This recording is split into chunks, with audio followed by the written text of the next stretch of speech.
My name is Blair, and I am 33 years old. I walked into the most important interview of my life wearing a maternity suit 2 sizes too big, held together by rusty safety pins. My mother refused to let me buy new clothes, claiming a freeloader did not deserve them.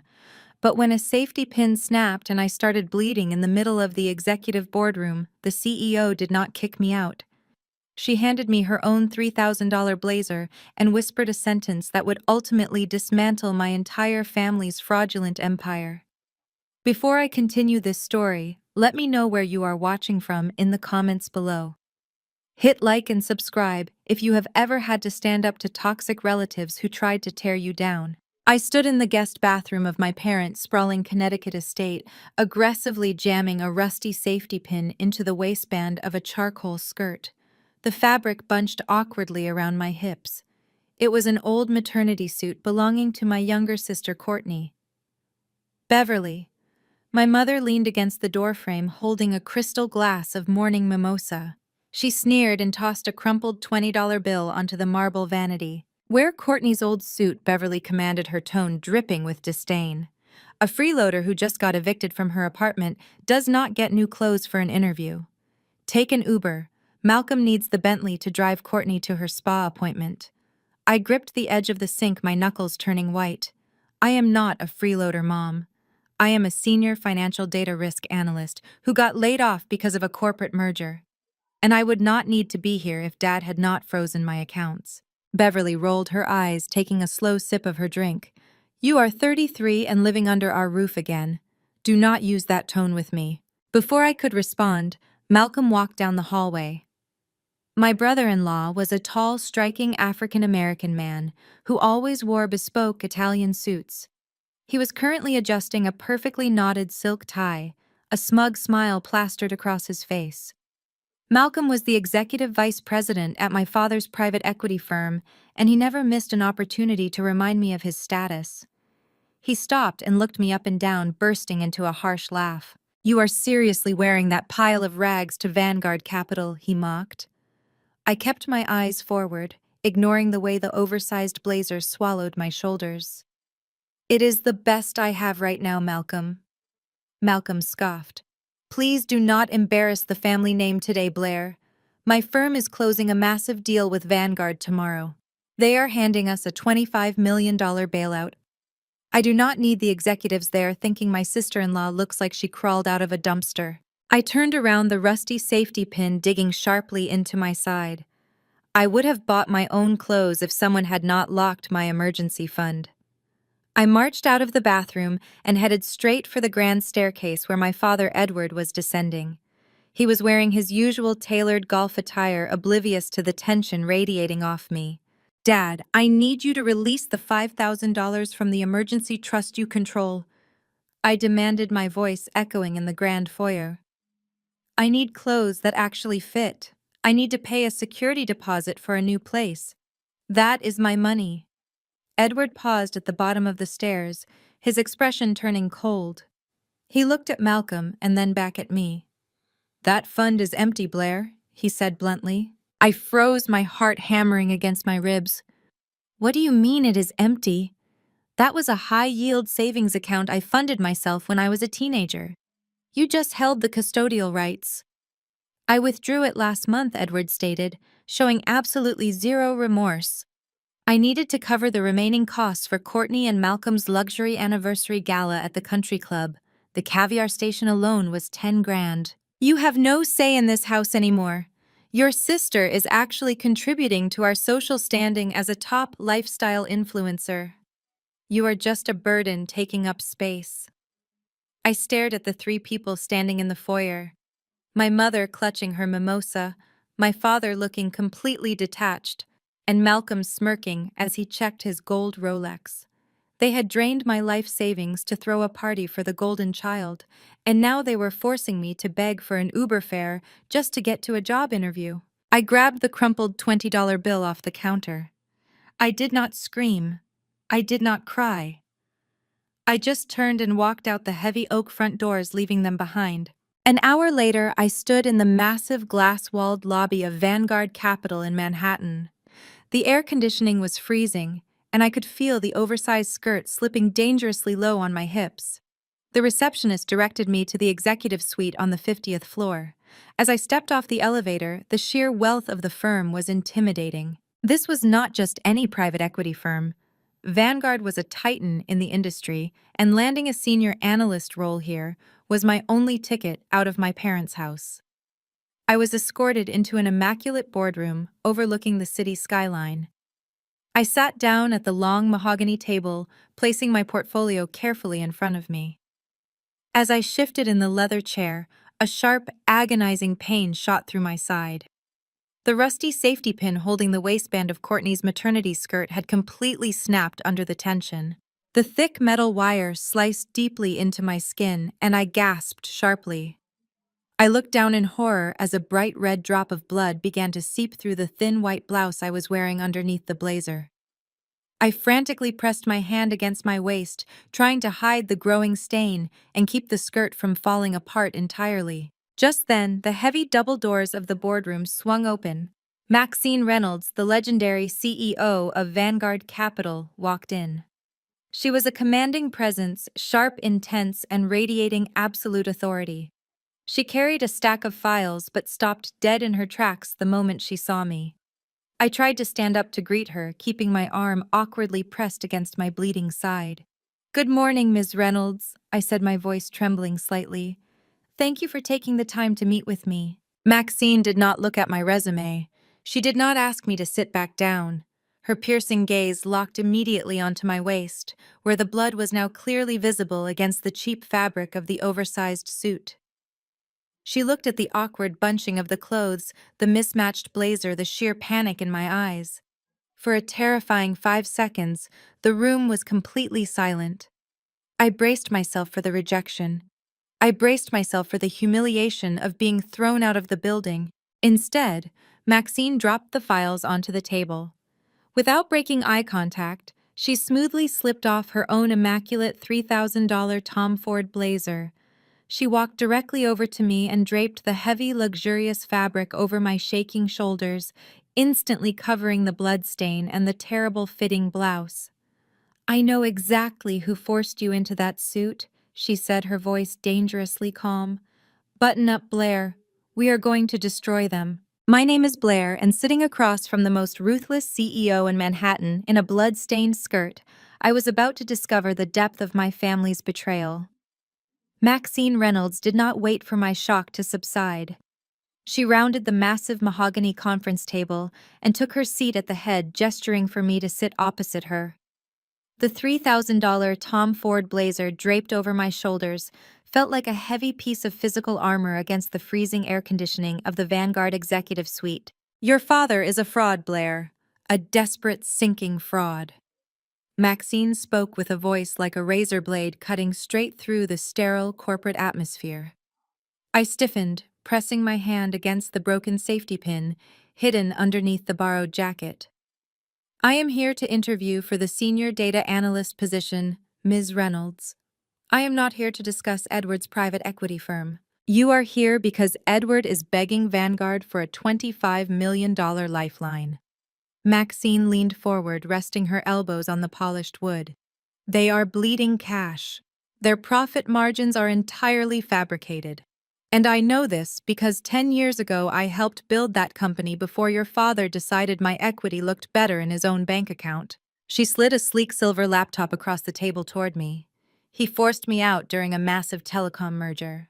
He falsified the valuation metrics, convinced the board of directors that I was a financial liability, and stripped me of my shares. I spent the next decade building Vanguard from the ground up while watching him slowly drive his stolen empire into the ground. Now he is on his knees at my door. But I do not run a charity. If you want a job here, you need to prove you are nothing like the man who shares your last name." She tapped the laptop screen sharply. "Open the file on the desktop. It is a raw, unscrubbed dataset from a mid-size commercial real estate portfolio. The firm holding it is claiming a 20% year-over-year growth. I know they are lying, but standard auditing software cannot catch their buried liabilities. You have 10 minutes to find the rot. If you fail, you can walk back out of here and keep begging your mother for cab fare." I pulled the laptop toward me. I did not flinch. The condescension in her voice was absolutely nothing compared to the psychological warfare I dealt with at the breakfast table every single morning. I opened the file. It was a massive digital labyrinth of nested spreadsheets, shell corporations, and obfuscated debt obligations. Standard regression models would take days to untangle this mess. They would cross-reference the wrong variables and miss the deliberate misclassifications hidden in the offshore holding accounts. I recognized the structure immediately because it was the exact same toxic strategy my father used to hide his own firm's losses. But I was not going to use standard software. I opened a secure browser window and logged into my private encrypted cloud server. For the last 3 years, while my mother paraded my sister Courtney around high society events and forced me to balance the household checkbooks like a glorified unpaid servant I had been coding. Between midnight and 4 in the morning, hiding in my cramped childhood bedroom, I had built a proprietary predictive risk artificial intelligence. I had essentially designed a machine built to catch fraudulent men exactly like my father. I downloaded the massive dataset and dragged it into my algorithm's interface. The screen shifted to a sleek dark mode console. "What is that?" Maxine asked, her eyes narrowing as she watched my fingers fly across the keyboard. "Standard auditors look for what is there," I explained, not taking my eyes off the screen. "My algorithm looks for what is missing. It cross-references micro-fluctuations in dark pool investments against local property tax deficits and predicts default rates with surgical accuracy." I wrote every line of this code myself. I hit enter. The software did not take days to process the data. It did not take 10 minutes. It took exactly 42 seconds. The screen flashed a brilliant crimson highlighting 6 specific shell companies in a cascading list of red text. "There is your rod," I said, sliding the laptop back across the table. "They are shifting their toxic debt into these 6 subsidiaries right before their quarterly reports are generated. Then they dissolve the LLCs and write them off as operational losses. Their actual growth is negative 12%. They are entirely bankrupt." I leaned back in my chair, expecting a nod of approval. I expected her to offer me the job on the spot. Instead, the temperature in the boardroom seemed to plummet. Maxine did not smile. She did not look at me. She was frozen, perfectly still, her eyes locked onto the dark mode interface of my algorithm. She stared at the specific geometric logo I had designed for the loading screen and the unique string of command prompts running along the bottom terminal. The silence stretched out, becoming heavy and suffocating. "Where did you get this code?" Maxine asked. Her voice was no longer sharp. It was a hollow, dangerous whisper that sent a chill down my spine. I frowned, pulling the designer blazer tighter around my shoulders. "I just told you. I wrote it. I have been building the architecture for 3 years in secret. It is entirely my intellectual property." Maxine slowly raised her head. Her eyes were wide, filled with a terrifying mix of realization and absolute fury. "Are you absolutely certain no one else has access to this software, Blair?" "Positive," I said, my heart beginning to race against my ribs. "It is secured on a private server." "Why?" Maxine turned the laptop around to face me, tapping a manicured fingernail against my glowing algorithm. "Because yesterday afternoon, your arrogant brother-in-law sat in that exact chair. Malcolm plugged his laptop into our projector and submitted this exact algorithm to my board of directors. He presented it as his own personal creation to secure the $25 million bailout." I stared at Maxine, my mind racing backward to last Tuesday.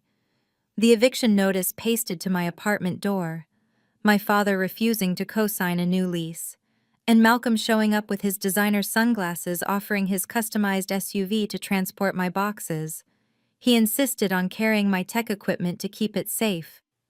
He had my backup hard drive for exactly 45 minutes before dropping my things at my parents' house.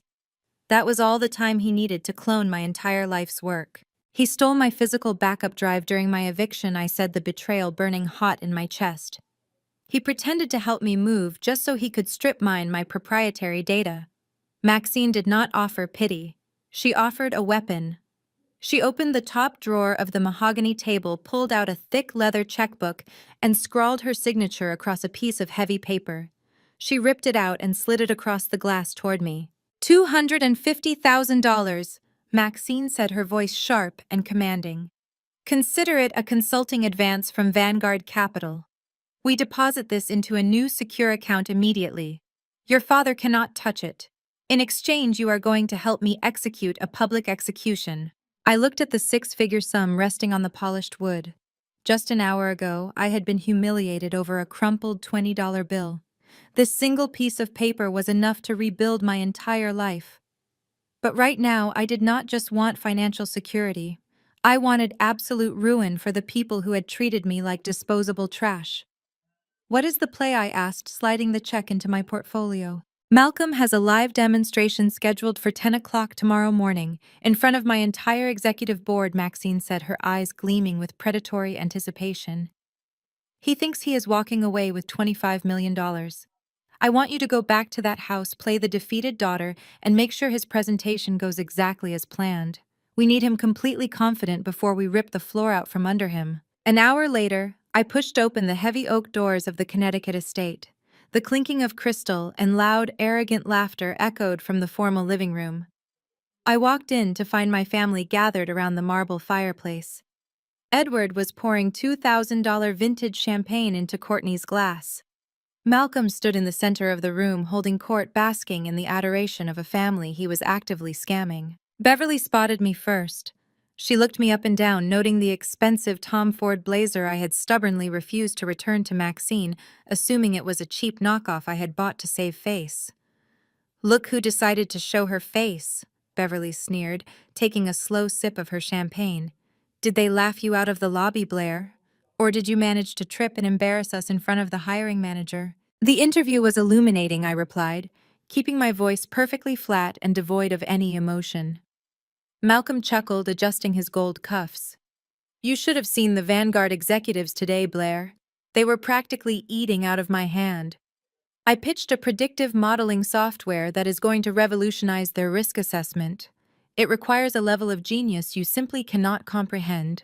I practically had them begging to write the $25 million check. Courtney leaned against Malcolm, kissing his cheek for the benefit of the selfie video she was currently recording on her phone. My husband is saving Daddy's company. What did you do today, Blair? Failed to secure a receptionist job. Edward laughed, clapping Malcolm on the shoulder. Vanguard is lucky to have a mind like Malcolm's integrating with their systems. It takes a real visionary to navigate modern data architecture. Beverly smiled warmly at Malcolm, then turned her cold gaze back to me. Actually, once Malcolm closes the deal tomorrow, his new division will need a secretary. If you apologize for your attitude this morning, I might convince him to let you answer his phones. Minimum wage, of course. We cannot reward failure, and you need to learn the value of $1. I looked at my mother, then at my father, who was nodding in agreement. They were drinking champagne to celebrate a thief. They were toasting to my stolen future. I forced the corners of my mouth to turn upward into a defeated, compliant smile. Thank you, Mom, I said softly, lowering my eyes. I will think about it. I am going to go upstairs and change out of this suit. I walked past them, ascending the grand staircase. But I did not go to my cramped childhood bedroom. I went straight down the East Wing corridor and slipped into Malcolm's home office. The room reeked of expensive cologne and unearned arrogance. His sleek silver laptop was sitting on the mahogany desk. Malcolm was so confident, so entirely convinced of his own invincibility, that he had not even bothered to secure his workstation. The screen was awake, displaying the presentation deck for Vanguard Capital. I stepped up to the desk and minimized his flashy, meaningless PowerPoint slides. I opened the back-end developer console. There it was. My code, my late nights, my missed weekends, my sheer desperation, all neatly packaged under a file named Malcolm Alpha Build. He had not changed a single line of the core architecture. He did not know how. He just slapped his name on my genius. My finger hovered over the delete key. I could wipe the entire drive right now. I could erase the algorithm, format the hard drive, and leave him with absolutely nothing to present tomorrow.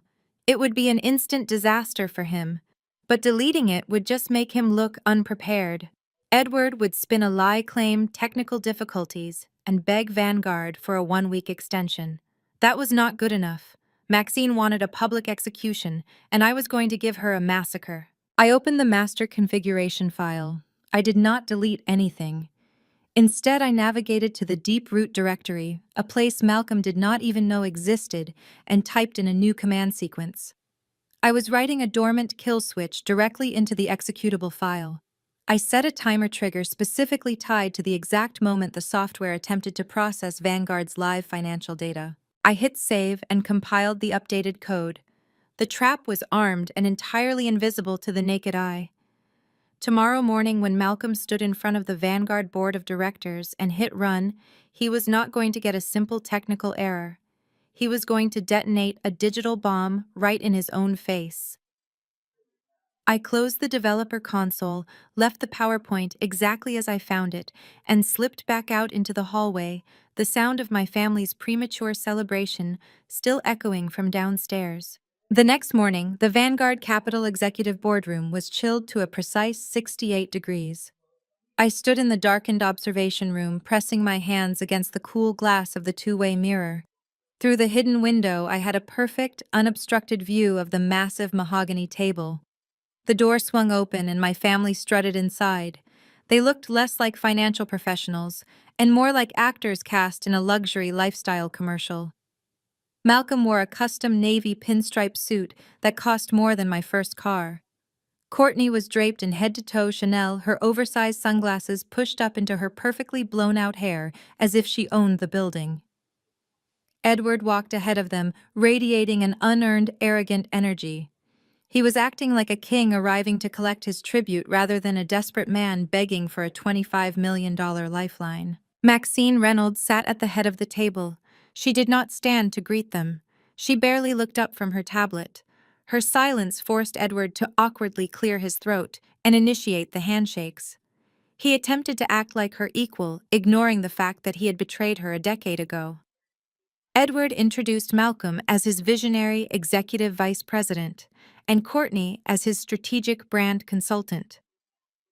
It was a laughable title for a woman who spent her days posting unboxing videos online. Courtney immediately started complaining about the temperature of the lobby coffee, while Malcolm set up his laptop at the podium. I watched his fingers glide over the trackpad. Those were the exact same fingers that had stolen my hard drive during the lowest moment of my life. He plugged the cord into the wall port, and my proprietary algorithm flashed onto the massive 80-inch display screen behind him. He had actually changed the font to a garish gold color. It took everything in me not to laugh out loud. Maxine leaned back in her leather chair and folded her hands. "The floor is yours, Malcolm," she said, her voice sharp and devoid of warmth. "Dazzle me." Malcolm puffed out his chest and launched into a highly rehearsed pitch. He paced the room using aggressive hand gestures and throwing out empty buzzwords like synergy paradigm shifts and dynamic risk mitigation. He claimed he had spent the last 3 years coding this software from scratch. He looked right at Maxine and told her that female executives rarely grasp the complex architecture of predictive modeling, but he was going to make it simple for her. Edward nodded along proudly while Courtney checked her reflection in her phone screen. They were completely oblivious to the trap closing around them. And now, for the live demonstration, Malcolm announced, practically glowing with smug satisfaction. "I will run Vanguard's latest quarterly data through my system and predict your specific market vulnerabilities in seconds." He turned back to his laptop and dramatically hit the enter key. I held my breath in the dark observation room. For 2 seconds, the screen showed a standard loading bar. Then the entire 80-inch display flashed violently red. A massive warning box dominated the screen with bold black text that read, "Fatal error, unauthorized user." A harsh buzzing sound echoed through the boardroom speakers. Malcolm froze. His confident smile completely dissolved. He frantically mashed the escape key, but the red screen remained locked in place. He hit the spacebar. He slapped the side of the laptop. The error message just flashed brighter, illuminating his panicked face in a crimson glow. Edward sat up straight, his face draining of color. "What is happening?" Malcolm Edward demanded. "Fix it right now." Courtney let out an annoyed sigh, complaining that the red light was giving her a severe headache and ruining her lighting for a video. Malcolm began sweating profusely. A dark patch formed under the arms of his expensive custom suit. He stammered out a weak excuse, claiming it was just a temporary firewall glitch caused by Vanguard's local network latency. He started throwing out random tech jargon about compiling errors and server ping rates. It was absolute nonsense. Maxine did not flinch. She watched him sweat for a long, agonizing moment before going in for the kill. "Vanguard does not have local network latency, Malcolm," she stated. "Our servers are hardwired directly to the exchange. Tell me exactly which coding language you used to build the predictive engine." Malcolm swallowed hard, wiping his forehead with the back of his hand. He mumbled something about standard HTML and Java. It was the equivalent of saying he built a nuclear reactor out of duct tape and cardboard. Maxine leaned forward, her eyes narrowing into dangerous slits. "You built a machine learning financial predictive model using HTML." She asked, her voice dripping with lethal sarcasm. "That is fascinating. Can you explain the neural network parameters you applied to the dataset? Or how about the specific gradient descent algorithm you used to train the model?" Malcolm was visibly shaking now. He looked at Edward for help, but my father was staring at the red screen in absolute terror, realizing his $25 million bailout was vaporizing before his eyes. Malcolm opened his mouth, but no words came out. He was completely exposed as a fraud in front of the most powerful woman in Manhattan. Maxine picked up her gold pen and tapped it slowly against the mahogany table. The sound echoed through the silent room like a judge striking a gavel. "You do not know the answers, because you do not know the first thing about coding," she said coldly.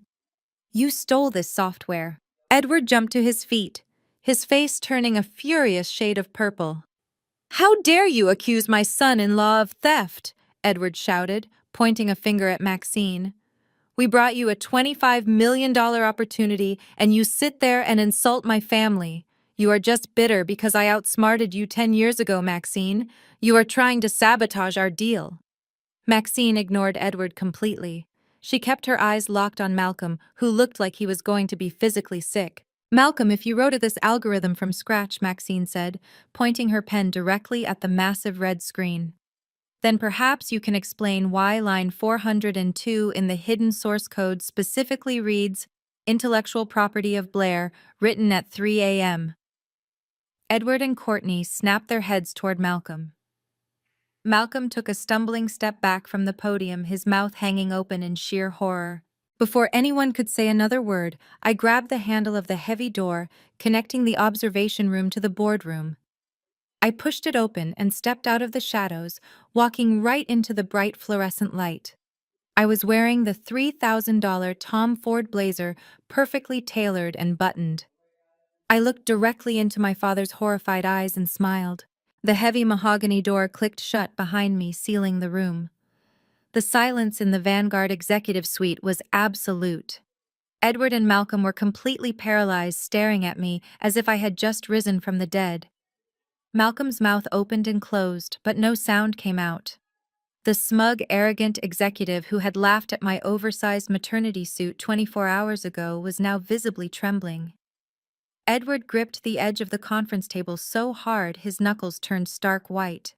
His mottled gray face shifted between the massive red error screen projecting his ruin and the sight of his discarded daughter standing shoulder to shoulder with the woman he had betrayed a decade prior. I walked forward, the heavy, luxurious fabric of Maxine Reynolds's Tom Ford blazer moving with me like armor.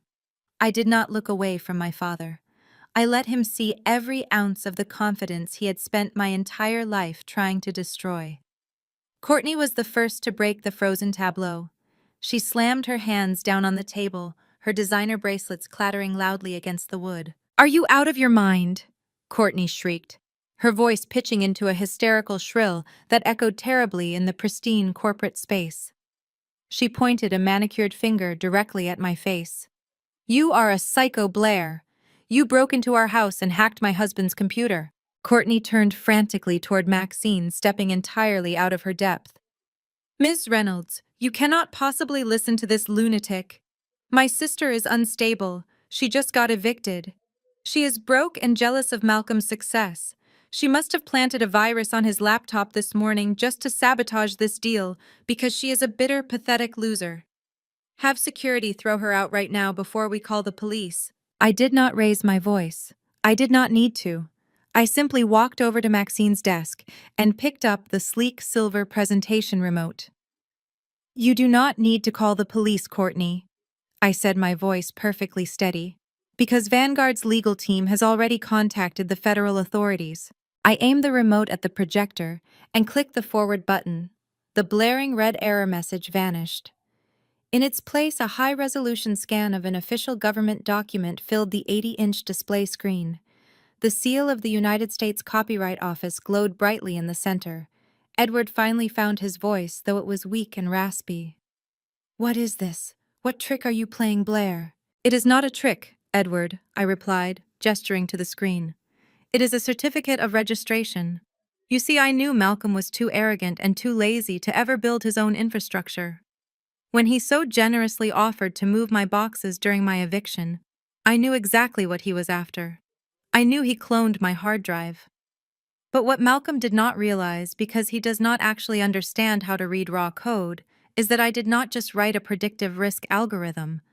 I built an entire corporate entity. I clicked the remote again, highlighting a specific section of the document in bright yellow. I registered the core architecture, the source code, and the proprietary predictive models under an independent limited liability company. 12 months ago, I stated, watching Malcolm's face drain of whatever blood it had left. The intellectual property you just tried to sell to Vanguard Capital for $25 million is fully registered to Sentinel Data Analytics, LLC, a company of which I am the sole founder and CEO. You did not just steal a project, Malcolm. You committed corporate espionage and attempted to defraud a multi-billion-dollar private equity firm. Maxine stood up. Her presence immediately commanded the entire room. She walked slowly around the table, stopping just inches away from my father. Edward shrank back into his leather chair, unable to meet her piercing gaze.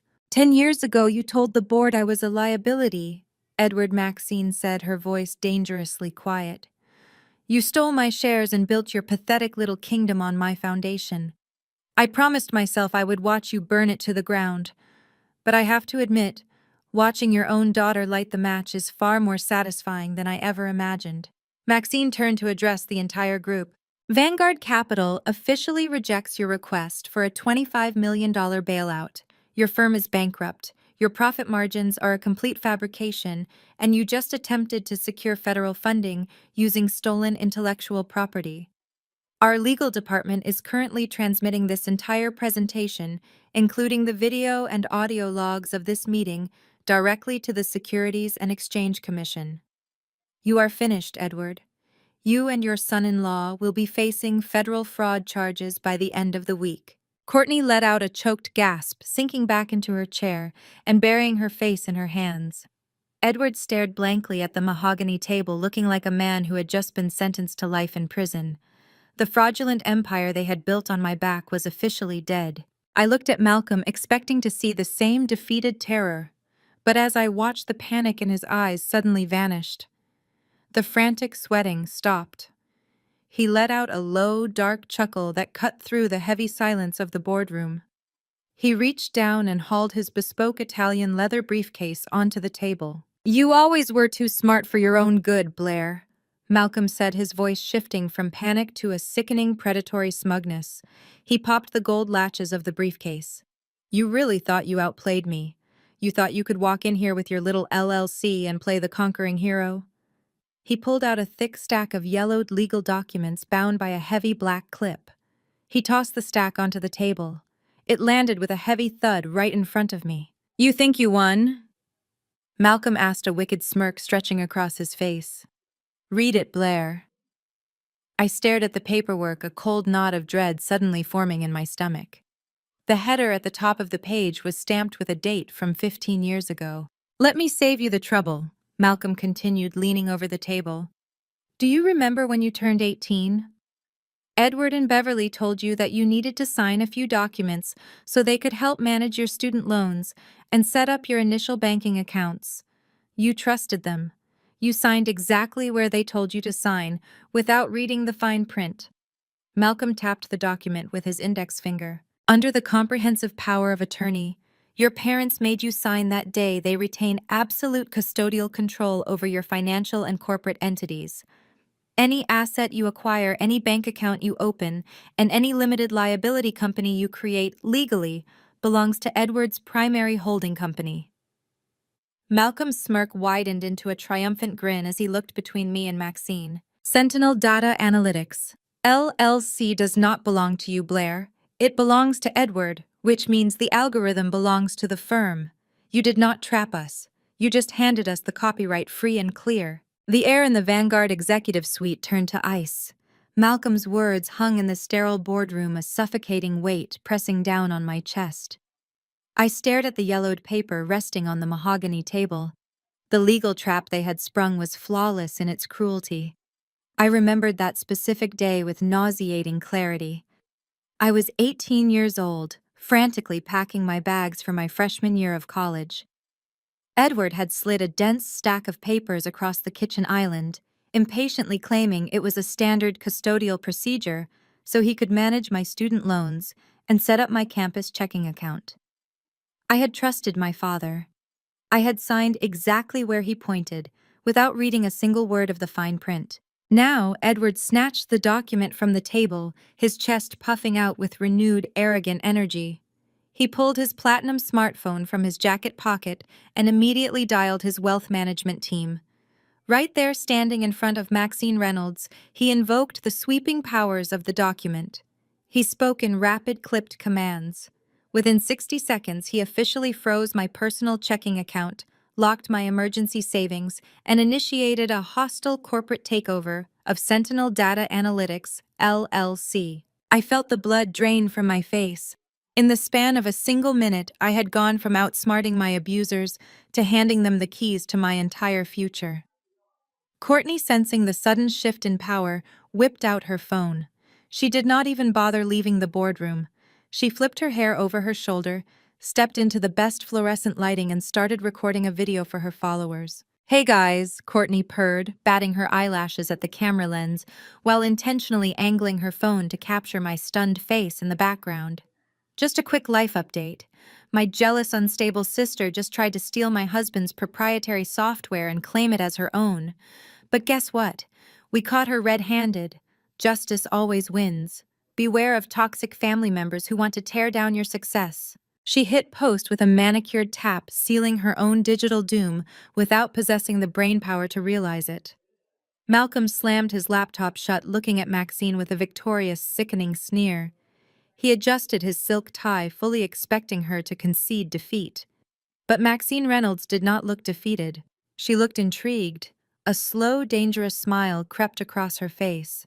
She reached across her desk, pressed a button on her intercom, and summoned Vanguard's corporate legal team.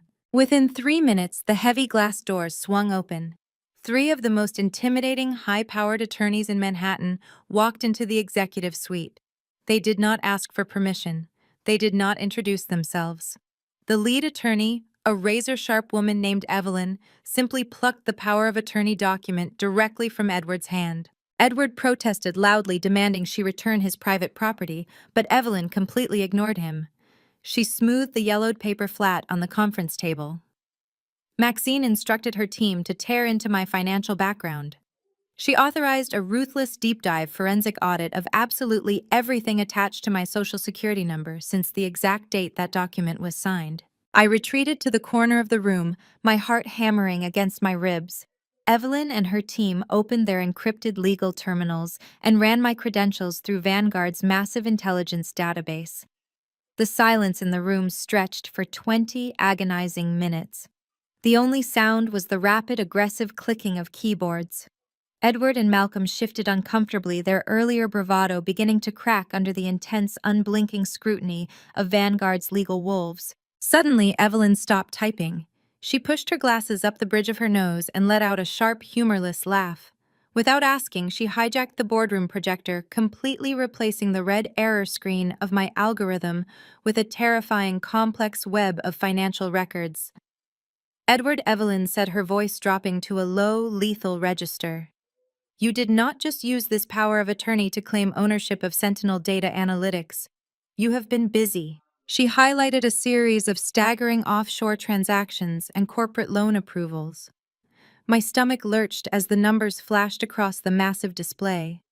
Over the last 5 years, Edward had systematically used my social security number to secretly take out over $8 million in high-yield commercial business loans. He had tethered the toxic, rotting debt of his failing private equity firm directly to my identity. I was not just broke. According to these federal records, I was personally liable for millions in defaulted corporate loans. He had financially enslaved me to fund Courtney's lifestyle and Malcolm's vanity projects. Edward took a stumbling step backward, his face turning an ashen gray. He tried to stammer out a defense, claiming it was standard corporate restructuring and temporary liability shifting. But Evelyn was not finished. She leaned over the mahogany table and placed her index finger directly on the bottom right corner of the physical power of attorney document. She tapped the faded embossed notary stamp resting right next to my 18-year-old signature. You made a fatal error, Evelyn smirked, turning her piercing gaze directly onto Malcolm. You acted as the notary public for this document. You stamped it yourself to keep the transaction quiet and off the official grid. But Vanguard does its homework. Your state notary license expired 3 months before this signature was ever recorded. Malcolm gasped, physically recoiling as if he had been struck. This document is entirely void, Evelyn stated, her voice echoing with absolute finality.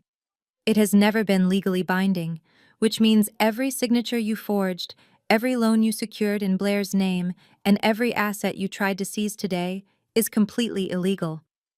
You did not just steal an algorithm, gentlemen. You committed federal wire fraud. Within 48 hours, Vanguard's legal team moved with the lethal precision of a military strike. Evelyn did not just file a massive civil lawsuit against my father and Malcolm. She handed the entire dossier of forged documents, fraudulent loan applications, and digital footprints directly over to federal prosecutors. A federal judge acted swiftly, instantly freezing every single asset tied to Edward's holding company. His corporate bank accounts, his offshore shell entities, and his personal funds were completely locked down. Even the lines of credit he used to maintain his country club memberships were severed. The fraudulent empire was suffocated overnight. To ensure my safety and protect their new $25 million investment, Maxine Reynolds relocated me to a secure luxury penthouse in Tribeca. The Vanguard Executive Protection Program fully funded the sweeping glass-walled apartment while the legal dust settled. For the first time in my life, I stood by the floor-to-ceiling windows, watching the Manhattan skyline and breathing free air. The peace was shattered on a Thursday afternoon. The heavy oak door of my penthouse suddenly flew open, crashing violently against the expensive drywall. Vanguard security downstairs was usually impenetrable, but Courtney had always possessed a terrifying talent for manipulating her way into places she did not belong. She stormed into my living room looking like a deranged hurricane. The stark contrast between her usual manicured influencer perfection and her current unhinged state was jarring.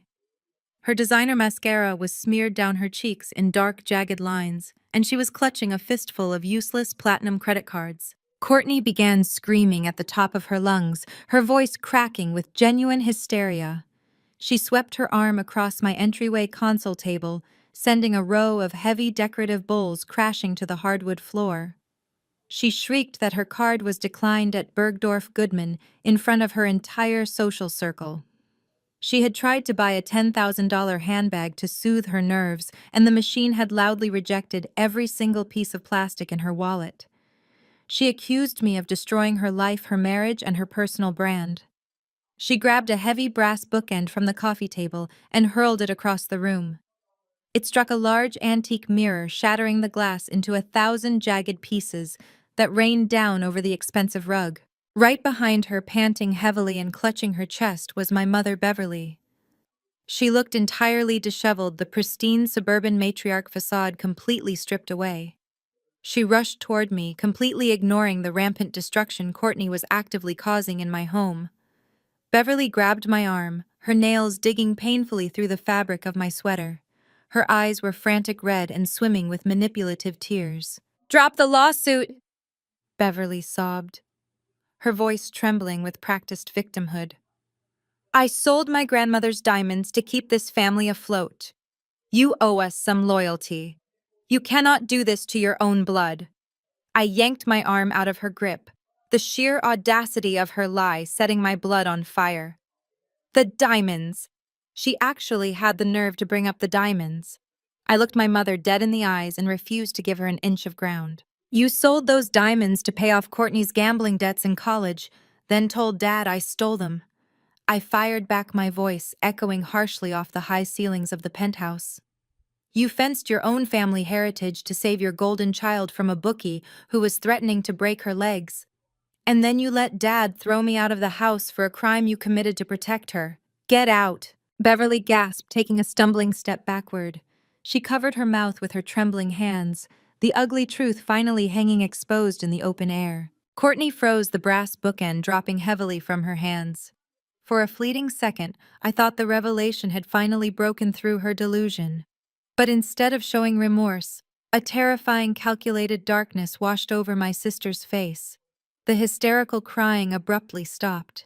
She looked at the shattered mirror on the floor, then down at a large, jagged shard of a broken glass vase resting near her designer boots. Without a single second of hesitation, Courtney dropped to her knees. She grabbed the sharpest piece of broken glass, gripped it tightly in her fist, and intentionally dragged it hard across her own forearm. Blood instantly welled up from the deep slice, spilling bright crimson down her pale skin and dripping onto the pristine hardwood floor. Before my mother or I could even process the horrific reality of her self-mutilation, Courtney pulled a hidden backup phone from her waistband. She wiped the tears back into her eyes, hitting the live button on her Instagram account. She hoisted the phone high into the air, pointing her violently bleeding arm directly at the camera lens. "Help!" Courtney screamed, her voice cracking with perfect, terrifying influencer hysterics as tens of thousands of her followers instantly tuned in. "My sister is trying to kill me for my husband's money." The internet moves with terrifying speed. Within 1 hour of Courtney hitting that live button, my face was plastered across every gossip blog, social media platform, and local news channel. The comment sections were an absolute bloodbath. I was branded a deranged, jealous sister who violently attacked a defenseless woman over money.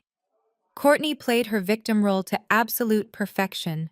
She posted tearful updates from a hospital bed, wrapping her bandaged arm in cashmere and thanking her followers for their prayers. The digital lynch mob was relentless, calling for my immediate arrest. Edward and Beverly wasted no time weaponizing the public sympathy.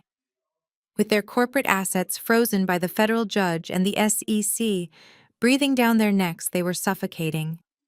They needed untraceable private cash to hire criminal defense attorneys before the federal wire fraud indictments went public. Their solution was predictably garish. They hosted their annual high society charity gala at the Oak Ridge Country Club. It was a spectacular display of financial delusion. They were literally bankrupt, but they somehow managed to rent out the grand ballroom, filling it with imported white orchids and a live string quartet. They were using the gala as a smokescreen, a desperate attempt to secure emergency funding from wealthy, out-of-touch investors who had not yet read the financial warning signs. I stood in the shadows of the country club foyer, smoothing the lapels of my tailored black suit.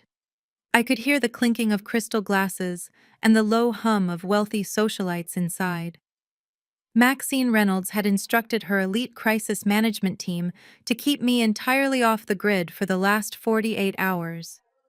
I did not release a statement. I did not defend myself online.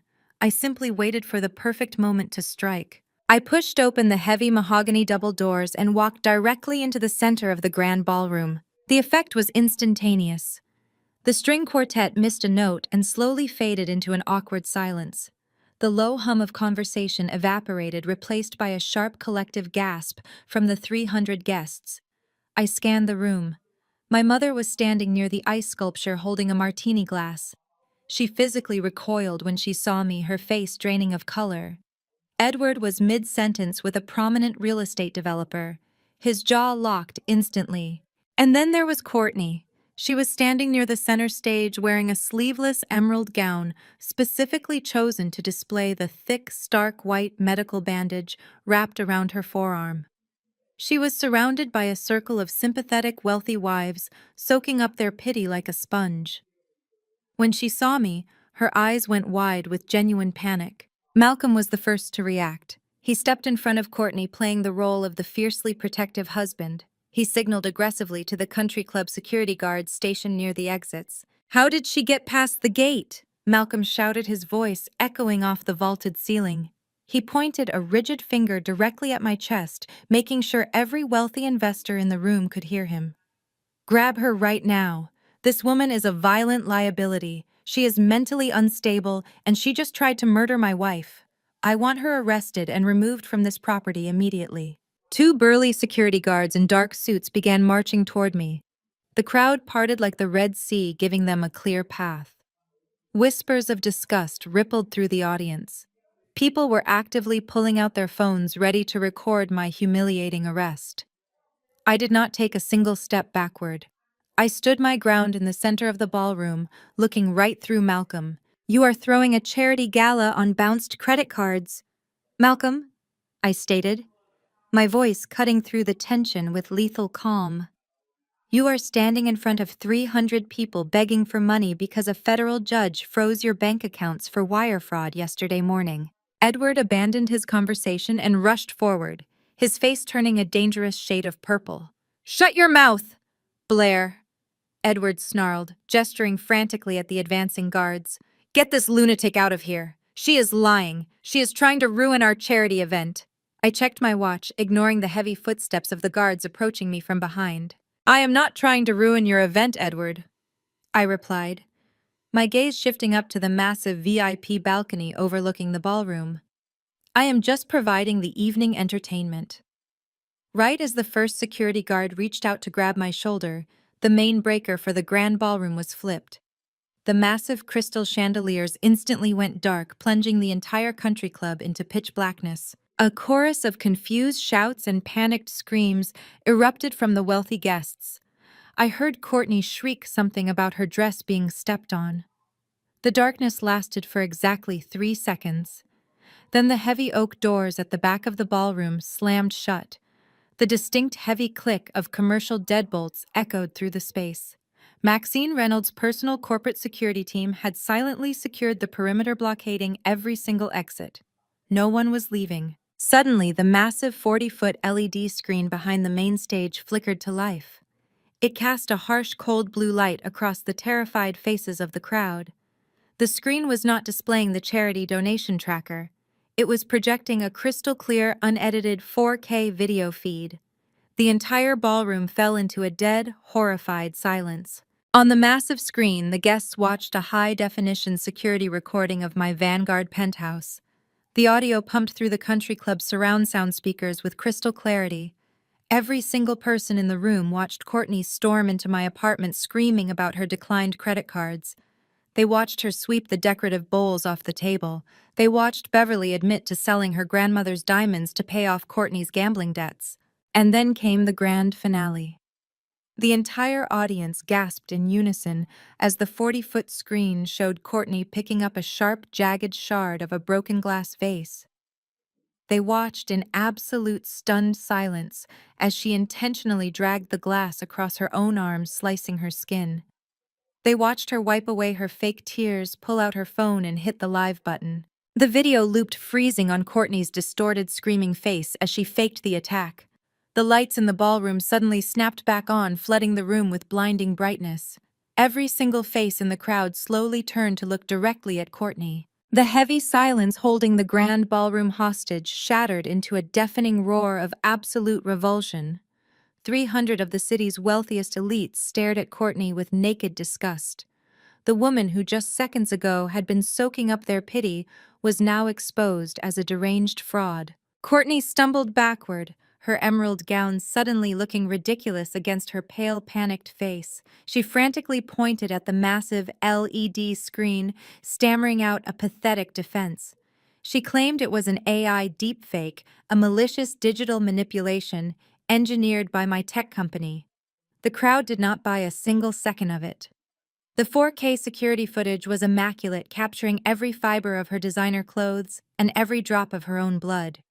A prominent socialite in the front row actually laughed out loud, a harsh biting sound that cut right through Courtney's lies. The backlash was instantaneous. The real estate developer who had been chatting with Edward just minutes prior stormed over to the main donation table. He violently ripped a sealed white envelope out of the crystal collection box. Other investors immediately followed suit. The mayor's wife demanded her check back loudly, declaring she would not fund a family of federal criminals. The lavish charity gala was dissolving into a wealthy riot. Investors were aggressively reclaiming their thousands, shouting for their money, and threatening lawsuits before the night was even over. Edward watched his emergency escape fund vaporize before his eyes. The untraceable private cash he desperately needed to hire criminal defense attorneys was walking right out the door. He scanned the angry crowd, then looked up at the VIP balcony where Maxine's security team stood like stone statues. He realized the exits were still barricaded. The federal agents were closing in and his social empire was burning to ash. So my father did the only thing a cornered coward knows how to do. He created a distraction. Edward suddenly grabbed his chest, letting out a loud, ragged gasp. He staggered forward, knocking over a tray of champagne flutes before collapsing heavily onto the polished dance floor. Beverly let out a blood-curdling scream, dropping to her knees beside him. She shrieked for someone to call an ambulance, claiming the stress of my cruel ambush had sent her husband into a massive cardiac arrest. It was a pathetic theatrical performance, but it served its purpose. The angry investors stepped back, giving the supposed dying man some space. Maxine Reynolds nodded sharply from the balcony. Her security team immediately unlocked the heavy oak doors, throwing them wide open to allow medical personnel inside. I stood my ground, watching the paramedics rush into the ballroom with a stretcher. They loaded Edward onto the gurney, wheeling him rapidly out into the crisp night air. Beverly trailed behind them, sobbing loudly for the remaining audience. Courtney and Malcolm practically sprinted out the doors, using the medical emergency as their only cover to escape the hostile crowd.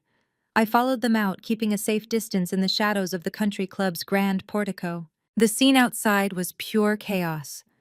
Valets were scrambling to pull luxury vehicles around for the mass exodus of disgusted guests. Sirens wailed in the distance, cutting through the cold evening air. The paramedics had paused near the loading zone of the ambulance, preparing to check Edward's vitals. The second they were clear of the country club doors and out of sight from the wealthy investors, Edward miraculously recovered. The agonizing chest pain vanished instantly. He slapped the paramedic's hands away, sitting straight up on the gurney with lethal focus. He waved the medical staff off, growling that he just needed a moment to breathe. The paramedics, clearly annoyed by the blatant manipulation, stepped away to consult with their dispatcher. Edward swung his legs off the stretcher and marched directly toward Malcolm. The frantic, panicked father routine was gone, replaced by the ruthless corporate shark who had spent his life destroying anyone in his path. He grabbed Malcolm violently by the lapels of his custom navy suit, slamming him backward against the side of the ambulance. Malcolm choked in surprise, his hands coming up to pry my father's fingers off his collar. "Listen to me, you pathetic little fraud!" Edward spat, his voice dripping with venom. "The federal wire fraud indictments are coming tomorrow. Vanguard's legal team has our heads on a spike. But there is only one way out of this." Malcolm struggled against the grip, his eyes darting frantically toward Courtney, who was standing a few feet away, completely paralyzed. "You are going to take the fall for the forged notary signature," Edward commanded, tightening his grip on Malcolm's suit. "You stamped that power of attorney with an expired license. You executed the wire fraud.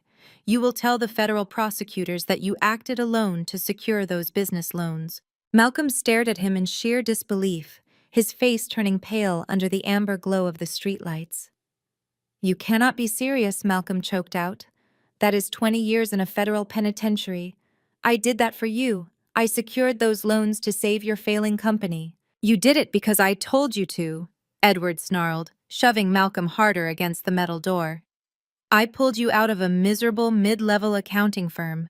I bought you your cars, your house, and I gave you my daughter.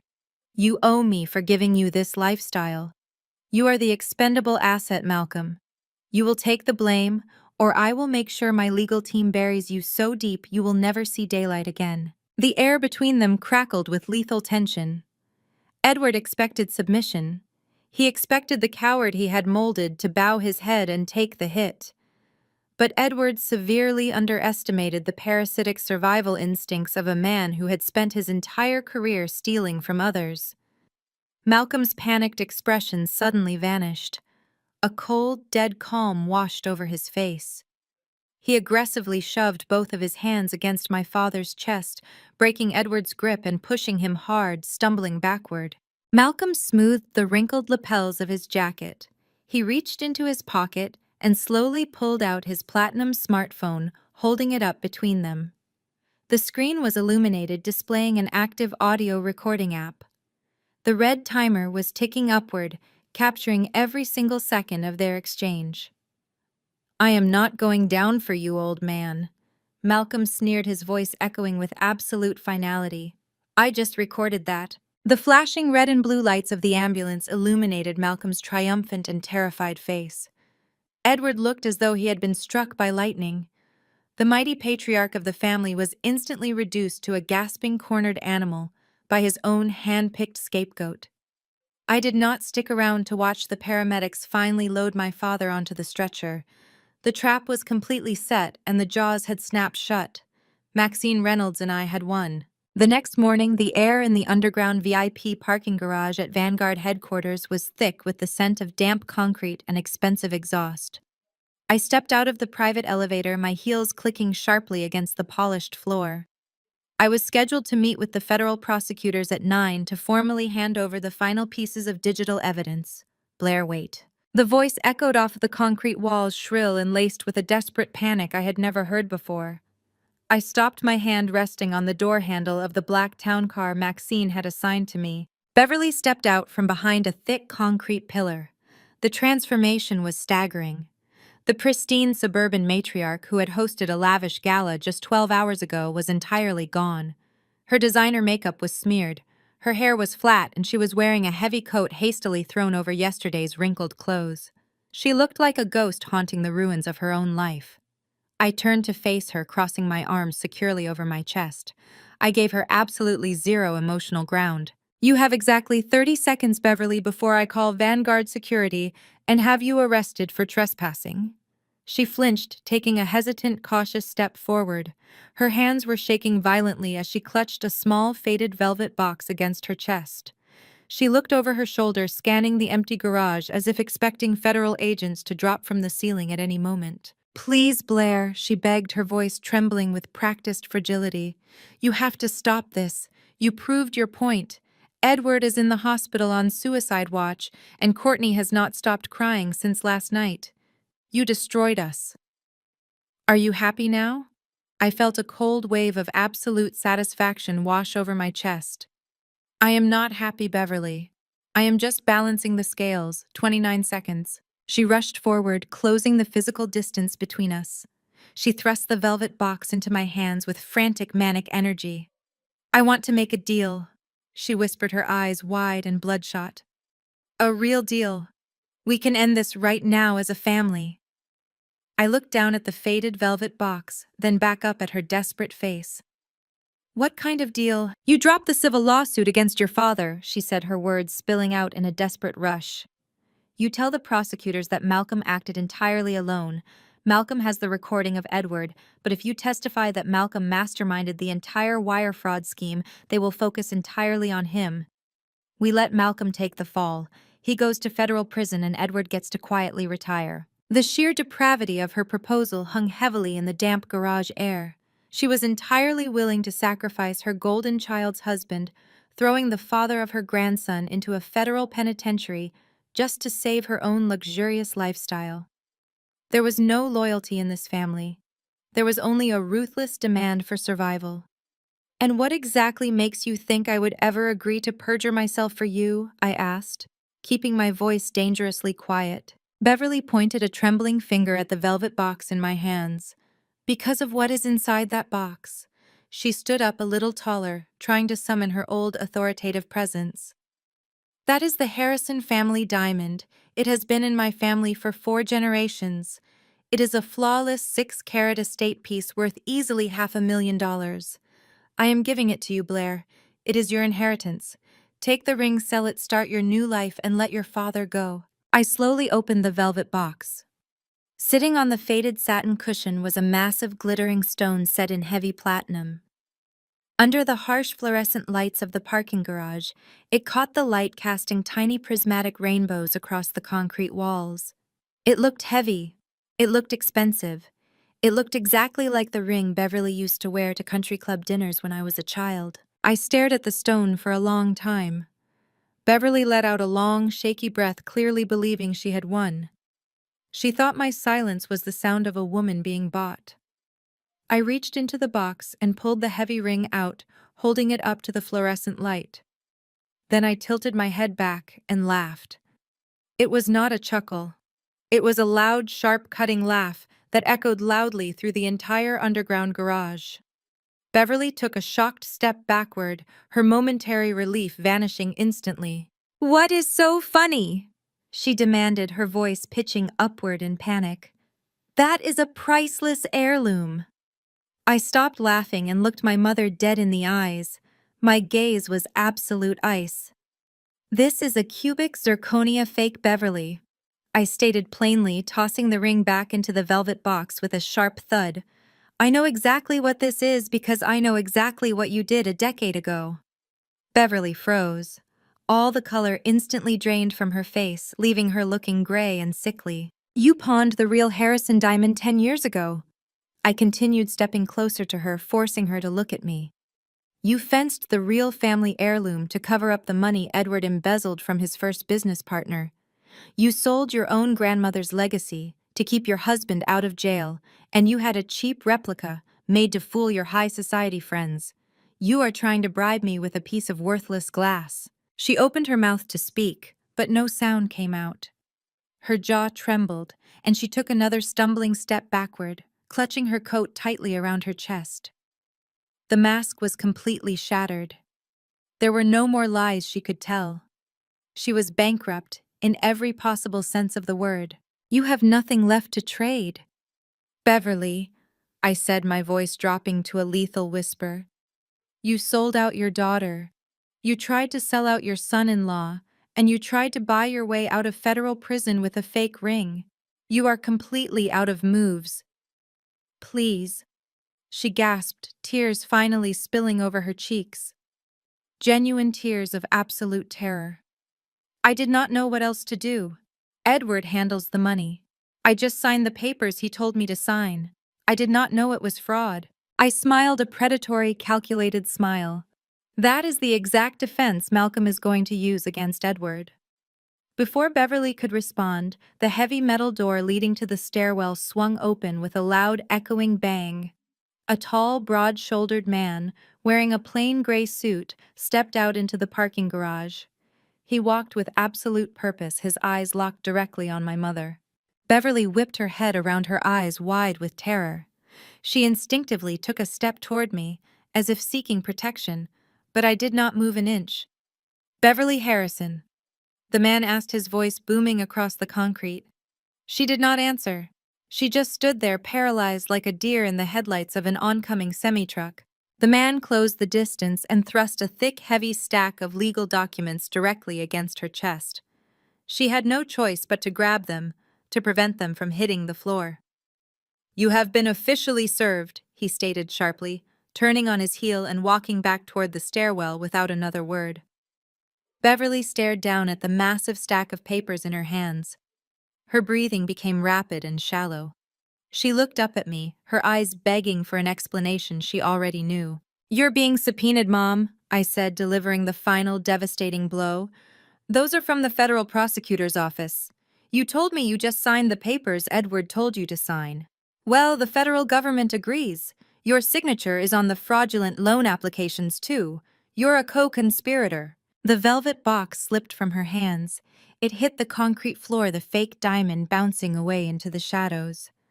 Beverly dropped to her knees, the heavy stack of federal subpoenas clutched against her chest as a loud, agonizing sob ripped from her throat. The air inside the executive boardroom on the 50th floor was suffocating. Edward stood at the head of the massive mahogany table, looking like a cornered animal. Panoramic floor-to-ceiling windows offered a breathtaking view of the city skyline, a stark contrast to the absolute ruin closing in around him. His normally immaculate bespoke suit was heavily wrinkled and dark sweat stains had formed beneath his arms. The SEC was actively circling his empire. The federal wire fraud indictments were imminent. Malcolm's audio recording had undoubtedly reached the prosecutors by now, and Beverly was currently being served with federal subpoenas in a damp parking garage. Edward had completely run out of time. He slammed his fist against the polished wood, demanding the attention of the 6 remaining board members. They sat rigidly in their high-backed leather chairs, staring at him with a mixture of fear and growing disgust. "We are executing a total emergency liquidation," Edward barked, his voice cracking with manic desperation. "I want every single unrestricted asset sold off by the end of the hour. We are moving the entire $40 million capital reserve to the offshore holding accounts in the Cayman Islands. We will frame it to the press as a strategic restructuring to weather the current market volatility. I have a private jet waiting on the tarmac at Teterboro. We move the cash and we leave today." The chief financial officer, a pale, balding man named Arthur, who had loyally covered up Edward's questionable accounting for a decade, finally shook his head. Arthur pulled off his glasses, wiping the sweat from his forehead with a trembling hand. "We cannot do that, Edward," Arthur said, his voice shaking. "The federal judge already froze the primary accounts. Moving the remaining liquid assets offshore while under active federal investigation is financial suicide. It is blatant evasion. If we sign off on that wire transfer, we are all going to federal prison." Edward leaned over the table, his eyes wide and bloodshot. He bared his teeth, showing his true vicious colors. "You will sign the authorization right now," Edward snarled, spit flying from his lips. "I built this company from absolutely nothing. I put the millions in your pockets. You are all completely complicit in every single manipulated tax return and every forged loan document. You sign the transfer, or I swear to God I will hand your names directly over to the feds and tell them you masterminded the entire operation." He was treating his own board of directors exactly how he had treated me, and exactly how he had treated Malcolm. He viewed everyone around him as disposable human shields, meant only to guarantee his own survival. Before the terrified CFO could even pick up a pen, the heavy oak double doors of the boardroom violently burst open. The solid wood crashed loudly against the expensive drywall, completely shattering the tense, suffocating silence. I stepped right through the threshold. Maxine Reynolds walked in perfect synchronization beside me, looking like a lethal corporate executioner in a razor-sharp charcoal suit. Edward physically jumped backward, his chair crashing loudly to the hardwood floor, his face drained of whatever color was left, turning a sickly shade of ash. He stared at me as if a ghost had just walked into his impenetrable fortress. The remaining board members froze, recognizing Maxine instantly. Vanguard's reputation for ruthless corporate dismantling preceded her in every financial circle in the city. "What is she doing here?" Edward screamed, his voice pitching into absolute hysteria. He frantically slammed his palm against the emergency intercom button wired into the center of the table. "Security, get up here right now. We have a breach in the executive suite. I want these women arrested and physically dragged out of this building immediately." 2 uniformed security guards, who had been stationed in the outer hallway, rushed into the room. They moved aggressively toward me and Maxine, their hands reaching for their radios. Maxine simply turned her head and locked eyes with the lead guard. She gave a single slow nod. The guards stopped dead in their tracks. They lowered their hands, completely ignoring Edward's frantic screaming. They stepped backward, crossing their arms, and taking up defensive positions flanking the doorway. They were not there to throw me out. They were there to make sure nobody else escaped. Edward stared at the guards, his mind completely failing to process the betrayal. He hammered the intercom button again. "Did you not hear me? I pay your salaries. Grab her right now." I did not wait for him to finish his tantrum. I walked with slow, deliberate steps directly toward the head of the table. The terrified board members actively leaned away from me, pushing their chairs back to give me a clear path. I reached the mahogany table and stopped right in front of my father. I lifted the massive, heavy legal binder I had been carrying and slammed it down onto the polished wood. The thunderous crack echoed like a gunshot through the silent boardroom, making every single executive flinch. I looked Edward dead in the eyes, watching his entire legacy completely collapse in real time. "Security works for me now, Edward," I stated, my voice perfectly calm and laced with absolute unyielding authority. "I used my $25 million consulting advance from Vanguard to buy up 51% of your firm's outstanding debt. I am your biggest creditor, and I'm foreclosing on your company." Edward stared at the heavy binder as if it were a live grenade. The reality of his absolute ruin finally cracked through his thick skull. I had not just exposed his fraud, I had legally purchased his demise. He had leveraged absolutely everything to keep his sinking empire afloat, including the deed to the Oak Ridge family estate. "You put the family mansion up as collateral for those fraudulent shell company loans," Edward said, my voice echoing off the panoramic glass walls. "The moment you defaulted yesterday morning, the bank called in the debt. Vanguard authorized me to buy that paper for pennies on the dollar. You do not just lose this company today, you lose the house." Edward opened his mouth, but a pathetic wheezing sound was all that came out. He looked to his CFO for support, but Arthur was already frantically stuffing documents into his leather briefcase, completely abandoning his boss to save himself. The two security guards moved forward, grabbing my father by the arms of his wrinkled bespoke suit. They did not politely ask him to leave. They physically dragged the former billionaire out of his own executive suite, while his board of directors watched the forceful eviction in absolute silence. By early afternoon, the massive wrought iron gates of the Oak Ridge estate were locked wide open. A sleek white moving truck sat idling in the circular driveway, alongside two local sheriff's cruisers. I stood on the pristine front lawn, breathing in the crisp air, and watching my childhood prison being legally seized. The property was officially mine, and the eviction notice was effective immediately. I walked through the heavy mahogany front doors into the grand foyer. The scene inside was pure chaotic entitlement. Beverly was completely absent, likely sitting in a windowless room with a criminal defense attorney dealing with the reality of her new federal subpoenas. But Courtney was right there in the center of the marble floor, throwing the tantrum of a lifetime. She was surrounded by a literal mountain of Louis Vuitton trunks and Chanel garment bags. Her perfectly styled hair was a messy knot, and she was screaming at the top of her lungs at the two burly moving men carrying a vintage armchair out of the formal living room. "Put that down, you incompetent fools!" Courtney shrieked, waving her manicured hands frantically. "That chair is imported from Italy. You are going to scratch the wood. I will sue this entire moving company into bankruptcy." She spun around and locked eyes with me. Her face twisted into a mask of pure, unadulterated hatred. She stomped across the marble floor, her designer heels clicking sharply, pointing a shaking finger directly at my face.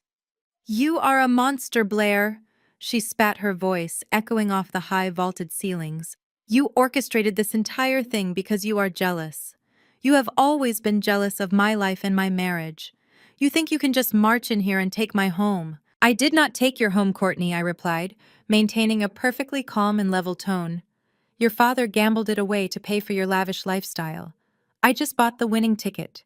You have exactly 45 minutes to get your designer bags off my property before the sheriffs physically remove you for trespassing." Courtney let out a sound of pure disgust. She crossed her arms tightly over her chest, refusing to accept the brutal reality of her situation. She still fully believed this was a temporary inconvenience, a minor billing error that could simply be swept under the rug. She was the golden child, and golden children did not end up on the street. The heavy front door swung open again. Malcolm stepped into the foyer. He looked completely exhausted, his tie loosened and his designer jacket slung over one shoulder. He took one look at the uniformed sheriffs, the stack of moving boxes, and the mountain of luxury luggage sitting on the marble floor. Courtney instantly lunged toward him, grabbing his arm with desperate manic energy. "Malcolm, thank God you are here," she cried, pulling him toward her bags. "You need to fix this right now. Blair is trying to evict us. Call your finance guys. Write a check to these stupid sheriffs. Call the offshore accounts and transfer the funds to buy this house back. I am not packing my bags and I am not leaving my home. She looked at him with wide, expectant eyes, waiting for her wealthy husband to wave his magic wand and make the bad things go away. She waited for the man who had funded her luxury shopping sprees and her five-star vacations to shield her from the consequences of her own family's actions. Malcolm did not move.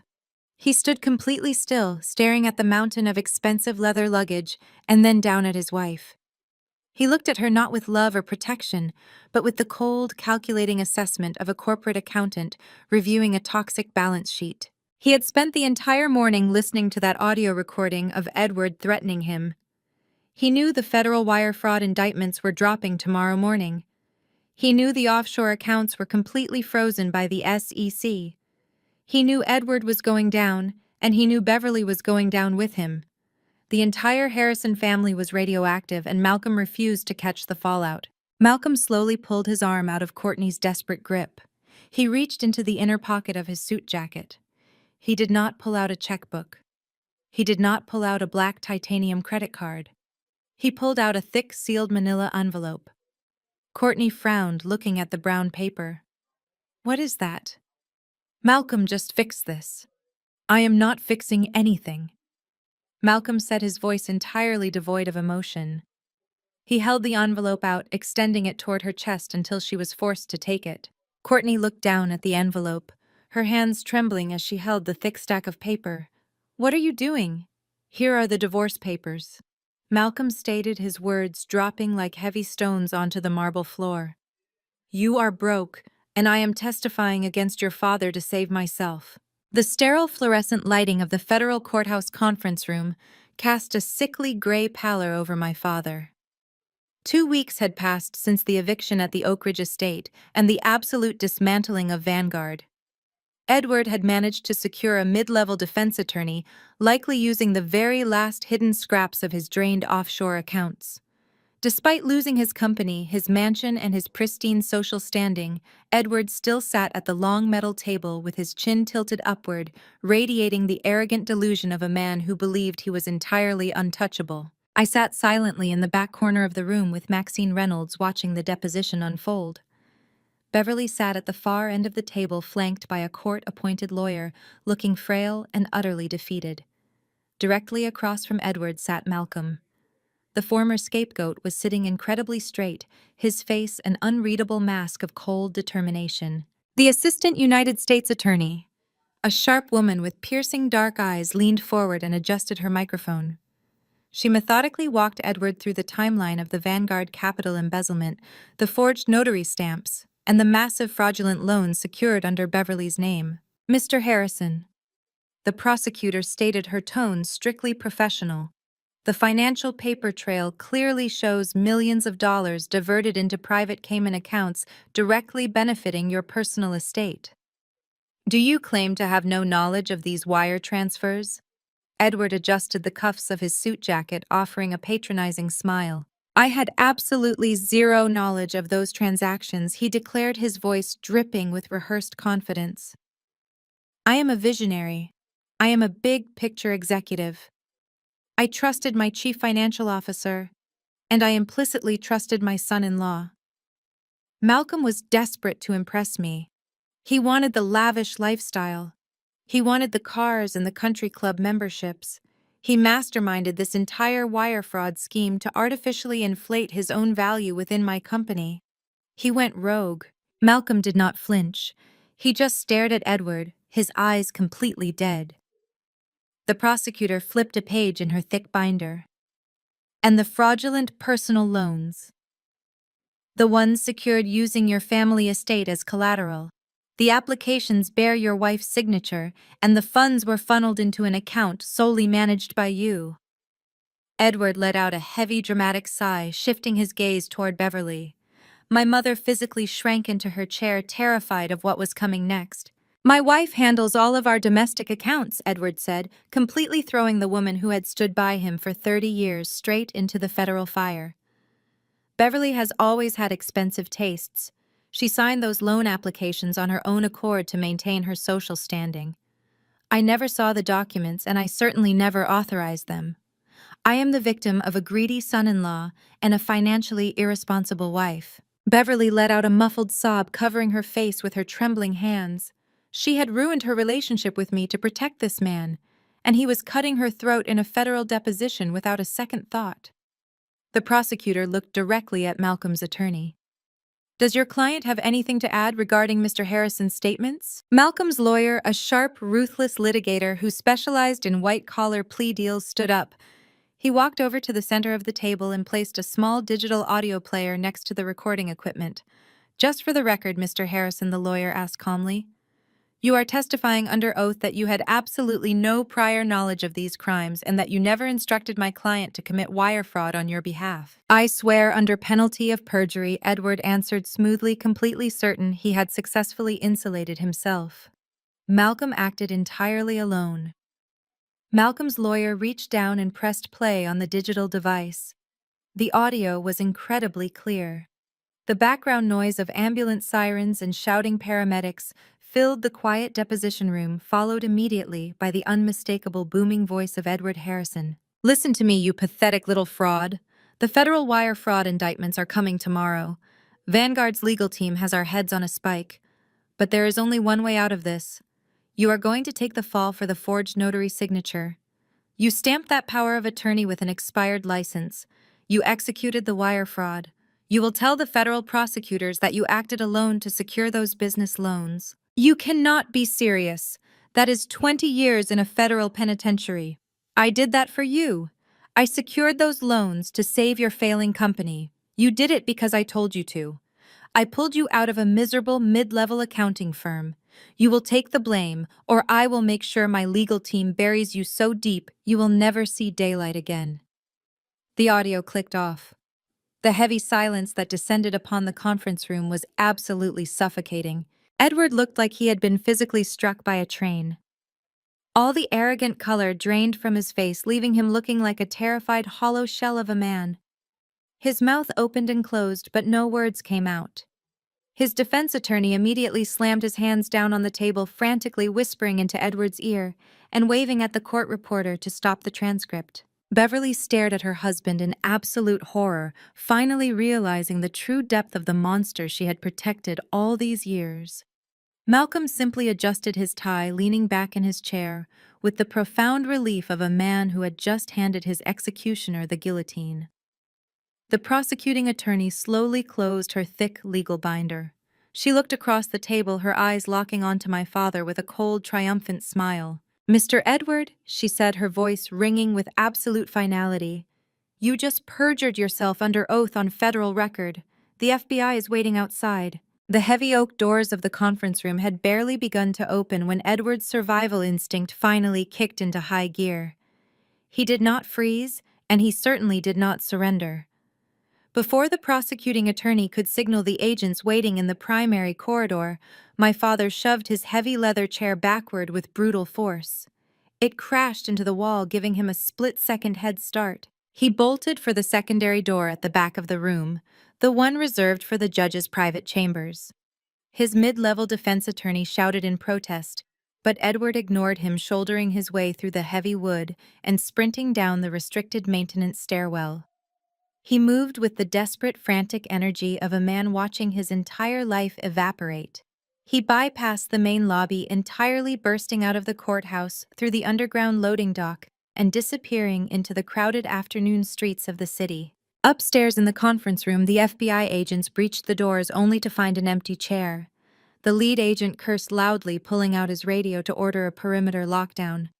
Maxine Reynolds turned to me, raising a single perfectly sculpted eyebrow.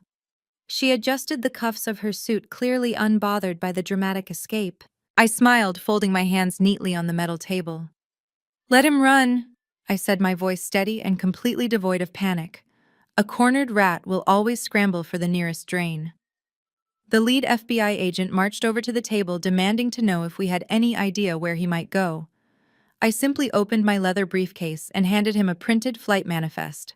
My sister Courtney was scheduled to leave for a luxury influencer brand trip to Dubai this afternoon. I explained, tapping the paper with my index finger. The flight was chartered through a private aviation company operating out of Teterboro Airport. Edward knows commercial flights require federal screening, but private charters process their own passenger manifests.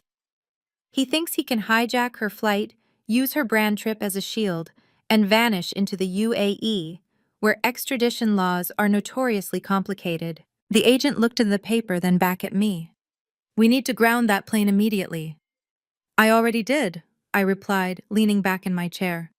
"Vanguard has elite federal security clearances. The moment I bought his outstanding debt, I flagged his passport profile through the Department of Homeland Security. Edward is not going to Dubai. He is walking into a trap." 10 miles away at the private aviation terminal, Edward Harrison truly believed he had outsmarted everyone. He burst through the glass doors of the luxury VIP lounge, sweating profusely. His suit ruined his breathing ragged. Courtney was sitting on a plush white leather sofa, surrounded by the remnants of her designer luggage. She was clutching the divorce papers Malcolm had handed her earlier that day, staring blankly at the runway. Her mascara was running in dark streaks down her cheeks. "Get up," Edward commanded, marching over and grabbing her roughly by the arm. "Tell the pilot we are leaving immediately. Tell him your father is joining the trip as a corporate sponsor." Courtney jerked her arm away, looking at him with red, puffy eyes. "I am not going anywhere," she snapped, her voice trembling. "Malcolm left me. The house is gone. The credit cards are declining. The brand sponsoring this trip just canceled my contract because the SEC froze our accounts. We have nothing left." Edward ignored her tears entirely. He turned his back on his weeping daughter and marched directly to the complimentary bar. He was completely detached from her suffering, focused entirely on his own preservation. He poured himself a generous glass of vintage champagne, his hands shaking so violently the crystal clinked sharply against the bottle. He took a long, deep swallow, closing his eyes as the expensive alcohol burned down his throat. He let out a harsh, breathless laugh. He looked out the panoramic window at the sleek private jet waiting on the tarmac. He had the cash hidden offshore. He just needed to step onto that plane, and he would be free. Vanguard, the FBI, Malcolm, and my relentless vengeance would all be left behind in the ashes of his former life. He raised his glass in a silent mock toast to the city he had defrauded for decades. The violent explosion of shattering glass abruptly ended his premature celebration. The heavy double doors of the VIP lounge did not just open, they were violently kicked off their hinges. A swarm of heavily armed men in dark tactical gear poured into the room, moving with terrifying speed and precision. The letters FBI and TSA were emblazoned across their tactical vests in stark white lettering. Courtney let out a blood-curdling scream, dropping her divorce papers and diving behind the white leather sofa. Edward froze, the crystal champagne flute slipping from his fingers. It shattered against the polished marble floor, sending glass shards and alcohol flying across the room. He took one panicked step backward toward the runway exit, but it was entirely useless. "Get on the ground right now," a massive federal agent roared, leveling a tactical rifle directly at Edward's chest. "Hands where I can see them." Edward's arrogant facade finally completely disintegrated. His knees buckled under the sheer terror of the moment. He dropped heavily to the marble floor, his expensive suit soaking up the spilled champagne. Two agents immediately descended upon him, driving their knees forcefully into his back. They grabbed his arms, twisting them violently behind him and slapping heavy steel handcuffs onto his wrists. Edward was hauled off the marble floor of the VIP lounge like a common street criminal.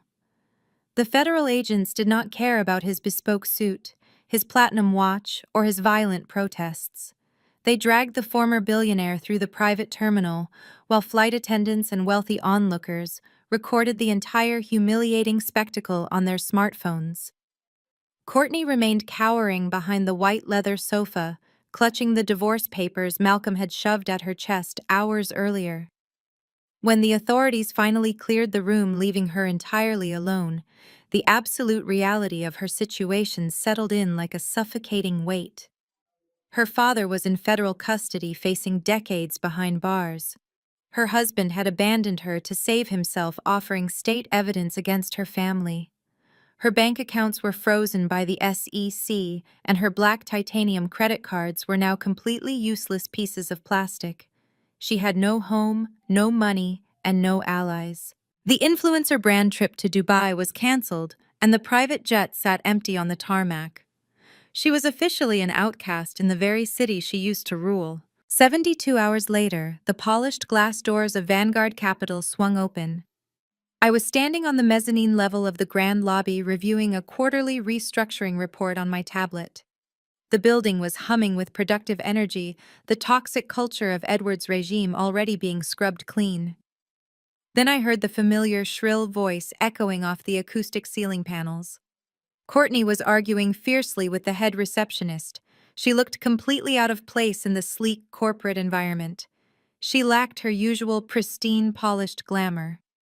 Her hair was pulled into a messy knot, her designer trench coat looked slept in, and she was wearing oversized black sunglasses indoors to hide her swollen red-rimmed eyes. "Do you have any idea who I am?" Courtney shrieked, slamming her manicured hand on the reception desk. "I am Blair's sister. I demand you give me a visitor pass and tell her to come down here right now. This is a family emergency, and I will not be ignored by some entry-level desk clerk." I signaled for the security guards to hold their positions. I walked slowly down the sweeping glass staircase, letting my heels click rhythmically against the steps. I wanted her to see me descending from the executive heights she used to believe belonged to her. Courtney snapped her head toward the sound, ripping off her sunglasses. The moment she saw me standing tall and in absolute control, her aggressive posture completely vanished. She instantly shifted into her secondary defense mechanism. She burst into violent theatrical tears. "Blair, please!" Courtney cried, rushing toward the bottom of the staircase, but stopping short of actually stepping onto it. "You have to help me. I have absolutely nothing left." The federal prosecutors sent a letter to my lawyer this morning. They are threatening me with accessory charges. They say I knowingly benefited from the wire fraud and the embezzled corporate funds. I stopped on the final step, looking down at her. "You did knowingly benefit, Courtney. You spent millions of dollars of stolen company funds on European vacations, imported Italian furniture, and luxury sports cars. You lived like a queen on Vanguard's bleeding balance sheet while Edward ran this company into the ground." "I did not know," she wailed, her hands shaking as she gripped the stainless steel railing. "Dad and Malcolm manipulated me. They lied to me every single day. I was just a victim of their toxic corporate games. You know how Dad is. He controls everything. He never let me see the financials. I am innocent, Blair. I swear I am. You are the only family I have left." I stared at her without a single ounce of sympathy. For 30 years she had happily played the golden child, happily watching Edward tear me down, happily participating in my exclusion from the family. She had mocked my career and belittled my ambitions. Now that her gold had turned to lead, she desperately wanted sisterly solidarity. "What exactly do you want, Courtney?" I asked, my voice echoing slightly in the vast lobby, causing several employees to pause and watch the exchange. She wiped her eyes, taking a deep breath and straightening her posture. She actually believed her performance was working. "I need an income. A real reliable income to pay for a high-powered defense attorney to fight these accessory charges. You own Vanguard now. You are the CEO. You can hire whoever you want. I need a job." I tilted my head, feigning mild curiosity. "A job? Doing what exactly? You have never worked a single day in your life. You have no degree, no corporate experience, and no marketable skills." Courtney puffed out her chest, deeply offended by the undeniable truth. "That is not true. I am a brand ambassador. I have over 400,000 followers on social media. I understand optics, digital engagement, and public perception. I can run your marketing department. You need a vice president of public relations to fix the company image after Dad's arrest. I can do that. I know how to spin a narrative. A starting salary of $200,000 would cover my legal retainers and get me a decent luxury apartment in the city." The sheer magnitude of her delusion was actually breathtaking. She was homeless, facing federal indictment, and begging her estranged sister for salvation, yet she still fully believed she was entitled to an executive corner office and a six-figure salary. She had learned absolutely nothing from her catastrophic downfall. I did not argue with her. I did not raise my voice or list her endless flaws. I simply turned and walked toward the maintenance corridor hidden behind the reception desk. Courtney waited at the bottom of the stairs, a hopeful, smug smirk starting to form on her face. She truly thought I was going to retrieve an employment contract or a corporate checkbook. I emerged a moment later carrying a heavy yellow plastic bucket and a damp commercial floor mop. I walked directly over to Courtney and dropped the bucket right at her feet. The heavy plastic clattered loudly against the pristine lobby tiles, splashing a few drops of soapy water onto her designer boots. Courtney stared down at the cleaning supplies, her hopeful expression freezing into a mask of pure, utter confusion. "What is this?" "This is your new position," I stated, my voice deadly calm and carrying across the entire lobby for every watching employee to hear. "The janitorial staff is short-handed today. You will be scrubbing the floors of the ground-level bathrooms. Minimum wage. No corporate benefits. Take it or security throws you out for trespassing." Courtney looked at the wet mop and then back up at my face. The realization hit her like a physical blow to the chest. The fragile victim act evaporated instantly, replaced by the vicious, entitled monster she had always been. Her face turned an ugly, blotchy shade of crimson. "Are you out of your damn mind?" she screamed, kicking the yellow bucket so hard it tipped over, sending a wave of soapy water rushing across the floor. "I am not a maid. I am Courtney Harrison. I do not clean toilets. You petty, vindictive witch. You orchestrated this entire thing just to humiliate me." "You humiliated yourself," I replied, entirely unfazed by her pathetic outburst. I took one step back to avoid the spilled water and raised two fingers, signaling the guards waiting by the main entrance. "And your interview is officially over." The two burly security guards marched forward immediately, grabbing Courtney by both arms. She thrashed wildly, kicking her designer boots and screaming at the top of her lungs. She hurled every vile insult she could think of, her voice cracking with pure hysterical rage as they physically dragged her across the slick lobby floor. The automatic glass doors slid open and they tossed the former golden child out onto the cold concrete sidewalk, leaving her to face the brutal reality of her ruined life. Watching my sister hit the pavement was the final housekeeping task at Vanguard. With Courtney and Beverly permanently locked out of my corporate and personal life, I could finally focus entirely on the main event, the absolute legal destruction of my father. 6 months later, the federal trial of Edward Harrison commenced in the heart of the financial district. The media circus outside the courthouse was deafening. Reporters shoved microphones against the heavy glass doors, clamoring for a quote from the daughter who had ruthlessly dismantled her father's empire. Inside the courtroom, the atmosphere was suffocatingly tense. Edward sat at the defense table. He had traded his bespoke silk suits for a subdued gray two-piece, trying desperately to look like an honest, hard-working man, victimized by his own flesh and blood. His defense attorney launched into his opening statement with theatrical aggression. He paced in front of the jury box, pointing an accusing finger directly at the gallery where I sat. He painted a tragic portrait of Edward. He spun a ridiculous narrative about a loving, devoted father who built Vanguard Capital from nothing, only to be ousted by a deeply vindictive, disgruntled daughter. The defense argued that my actions were not driven by corporate justice, but by petty childhood jealousy. They claimed I was a scorned child playing corporate raider who manipulated Vanguard's stock prices, stole proprietary data, and orchestrated a hostile takeover purely to punish my family for perceived emotional slights. Edward looked at the jury with perfectly timed tears in his eyes, playing the role of the heartbroken patriarch to absolute perfection. He shook his head, staring down at his hands, as his lawyer described the mental anguish of a father betrayed. The assistant United States attorney remained completely unbothered by the dramatic display.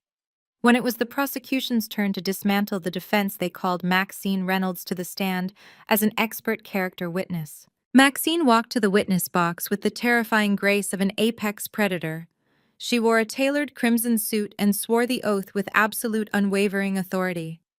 Edward's defense attorney immediately went on the attack. He questioned her motives, suggesting she colluded with me to steal Edward's legacy for her own financial gain.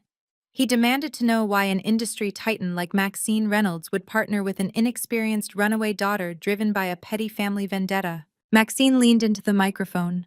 She did not raise her voice, but her words cut through the courtroom like razor blades. "I did not partner with a runaway daughter," Maxine stated, her tone dropping the temperature in the room by 10 degrees. "I partnered with a mathematical genius."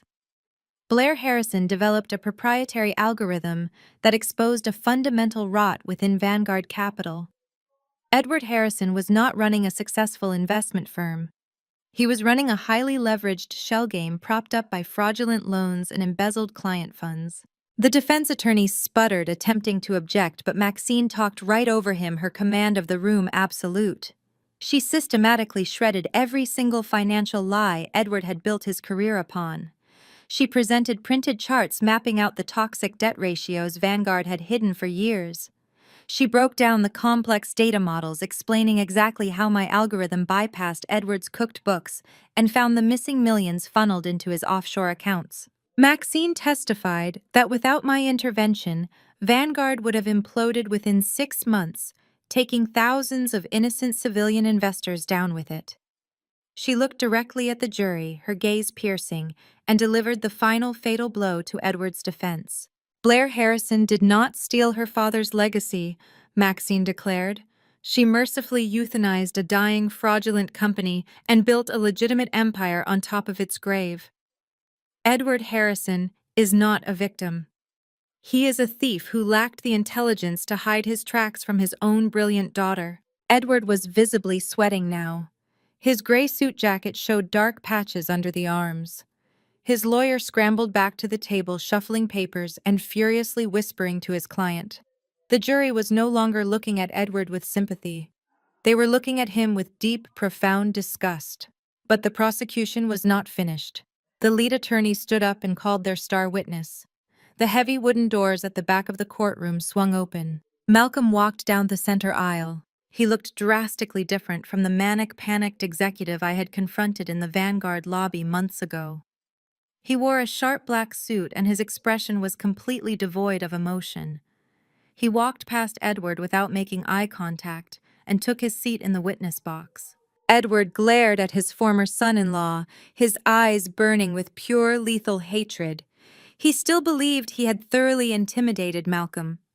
He still believed Malcolm would stick to their original plan, taking the fall for the forged signatures and the Cayman accounts like a good, loyal scapegoat. The prosecutor began her questioning, laying out the timeline of the wire fraud. She asked Malcolm directly who had authorized the transfers, who had forged Beverly's signature on the loan documents, and who had orchestrated the entire embezzlement scheme. Malcolm leaned toward the microphone. He did not hesitate. "Edward Harrison authorized every single fraudulent transaction," Malcolm stated, his voice echoing clearly across the hushed gallery. "I was simply the instrument he used to execute the theft. He threatened to ruin me if I did not comply." "Objection!" the defense attorney roared, leaping to his feet, his face flushed with panic. "The witness is a proven liar trying to save his own skin by shifting blame to my client. Where is the tangible proof? Where is the evidence that Edward Harrison directed these actions?" Malcolm did not flinch. He slowly reached into the inner breast pocket of his suit jacket. The entire courtroom held its collective breath. He pulled out a small silver external hard drive and placed it deliberately on the wooden ledge of the witness stand. "This is the Black Ledger," Malcolm announced, staring directly into Edward's terrified eyes. "It contains 10 years of encrypted internal emails, offshore bank routing numbers, and direct audio recordings of Edward Harrison explicitly ordering the embezzlement of Vanguard client funds. I backed up everything, every single day, to save myself from him." The defense attorney stared at the silver drive as if it were a live explosive. He opened his mouth to object again, but the words died in his throat. The federal prosecutor stepped forward with a sterile plastic evidence bag, collecting the hard drive with a brisk nod of satisfaction. Edward sagged against his heavy wooden chair, all the air leaving his lungs in one ragged exhale. His meticulously crafted defense was not just broken, it was entirely obliterated. The prosecution rested its case, leaving Edward's legal team with absolutely nothing but a hollow closing argument that the jury watched with thinly veiled contempt. When the jury was dismissed for deliberation, the courtroom emptied into the echoing marble corridors. The tension in the air was so thick it felt difficult to breathe. I walked out into the hallway with Maxine grabbing a black coffee from a nearby cart. We stood near the towering stone pillars, watching the remnants of the Harrison family wait for their ultimate fate. Beverly sat entirely alone on a long wooden bench.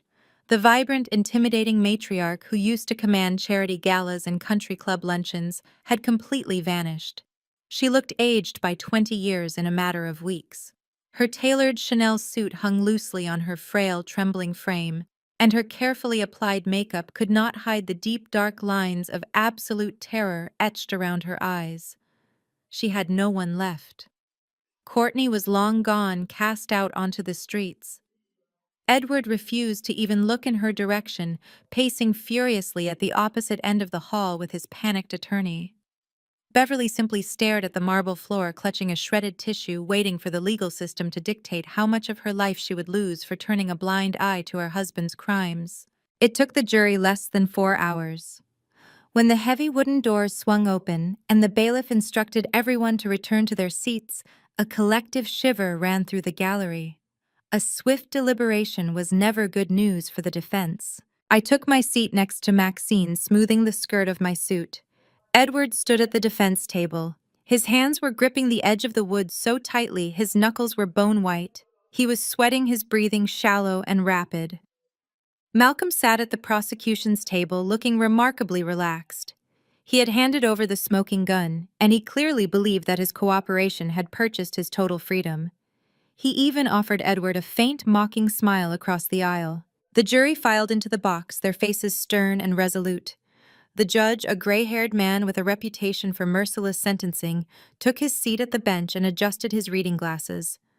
"Has the jury reached a verdict?" the judge asked, his voice echoing through the silent room.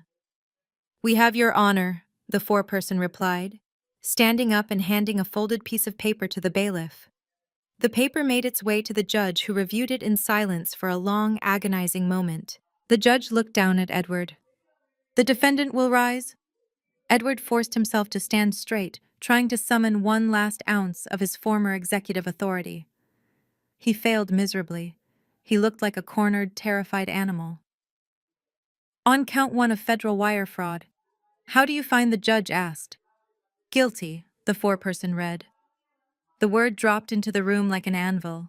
Beverly let out a sharp gasp, covering her mouth. "On count 2 of identity theft involving forged signatures on corporate loans. Guilty." The foreperson continued down the list, methodically destroying Edward's life. "Count 3 wire fraud. Guilty. Count 4 corporate embezzlement. Guilty. 14 separate counts and 14 resounding declarations of guilt." By the time the foreperson finished reading, Edward was physically leaning against his lawyer to remain upright. His face was entirely devoid of color, his breathing coming in short, panicked gasps. The judge slammed his gavel against the sounding block, silencing the sudden surge of whispers from the gallery. "Edward Harrison," the judge stated, looking down at my father with absolute disgust. "Your actions demonstrate a breathtaking level of greed and a complete disregard for the law, your employees, and your own family. You built an empire on lies and manipulated everyone around you to fund an opulent lifestyle you did not earn. The court sees no reason to delay sentencing in this matter." Edward's lawyer tried to speak to ask for a separate sentencing hearing, but the judge raised a hand, cutting him off instantly. Malcolm leaned forward in his chair at the prosecution table, straightening his tie. He looked ready to stand up and walk out the front door, a free man. The judge turned his sharp gaze toward the prosecution table, locking eyes with Malcolm. The smug satisfaction wiped off Malcolm's face in an instant, replaced by sudden confusion. "Edward, you are sentenced to 15 years in a federal prison," the judge declared, his voice booming with absolute finality. "And Malcolm, despite your cooperation, your notary fraud earns you 5 years." The judge struck the gavel with a sharp, deafening crack. The sharp crack of the judge's gavel echoed through the silent courtroom like a gunshot. Edward collapsed back into his heavy wooden chair, a hollow, guttural sob escaping his throat. Two federal marshals immediately flanked him, gripping his arms and hauling him to his feet. He did not look at me. He did not look at the jury.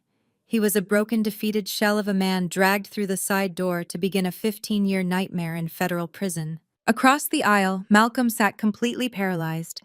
He had gambled his freedom on turning state's evidence, fully believing his cooperation would grant him total immunity.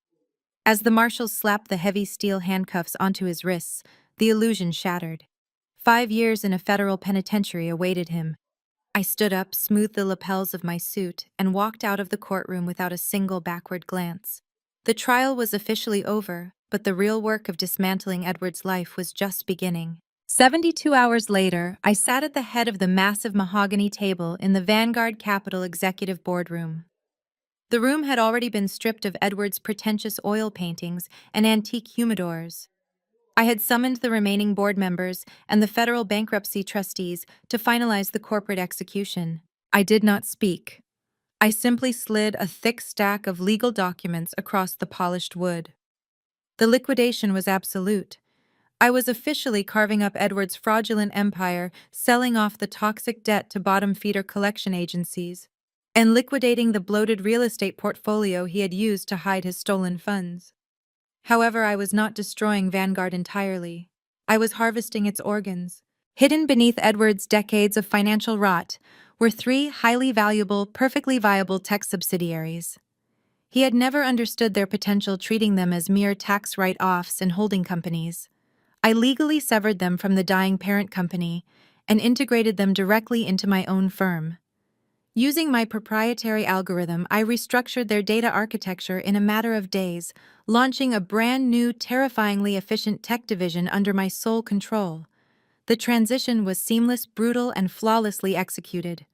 Edward's legacy was officially erased from the financial district, replaced by a sleek modern machine that bore my signature alone. With the corporate restructuring complete, I had one final loose end to address: the personal restitution. The Harrison family estate sat on 2 acres of prime suburban real estate, a sprawling monument to Edward and Beverly's unyielding greed. When my black car pulled into the circular driveway, the property looked like a war zone. 5 massive moving trucks were parked on the manicured lawn. A swarm of auction house appraisers, federal liquidators, and burly movers swarmed the property, systematically dismantling 30 years of stolen luxury. I walked through the grand double doors into the cavernous foyer. The walls were already bare, the expensive artwork stripped away and replaced by pale, unfaded rectangles of paint. The screech of heavy packing tape echoed off the marble floors. Beverly stood in the center of the devastated living room. She looked small, frail, and entirely consumed by panic. She was clutching a single silver picture frame to her chest, watching in absolute horror as 2 men in jumpsuits wrapped her prized grand piano in heavy protective blankets. "You cannot take that!" Beverly shrieked, her voice cracking with hysteria. "That is an antique. It belonged to my mother. You have no right to touch my things." The liquidator, a tired-looking woman holding a digital tablet, did not even blink. "Everything in this property was purchased with commingled illicit funds, ma'am. It is all subject to asset forfeiture. Place the frame on the table, please." I stepped into the room, my heels echoing sharply against the bare floorboards.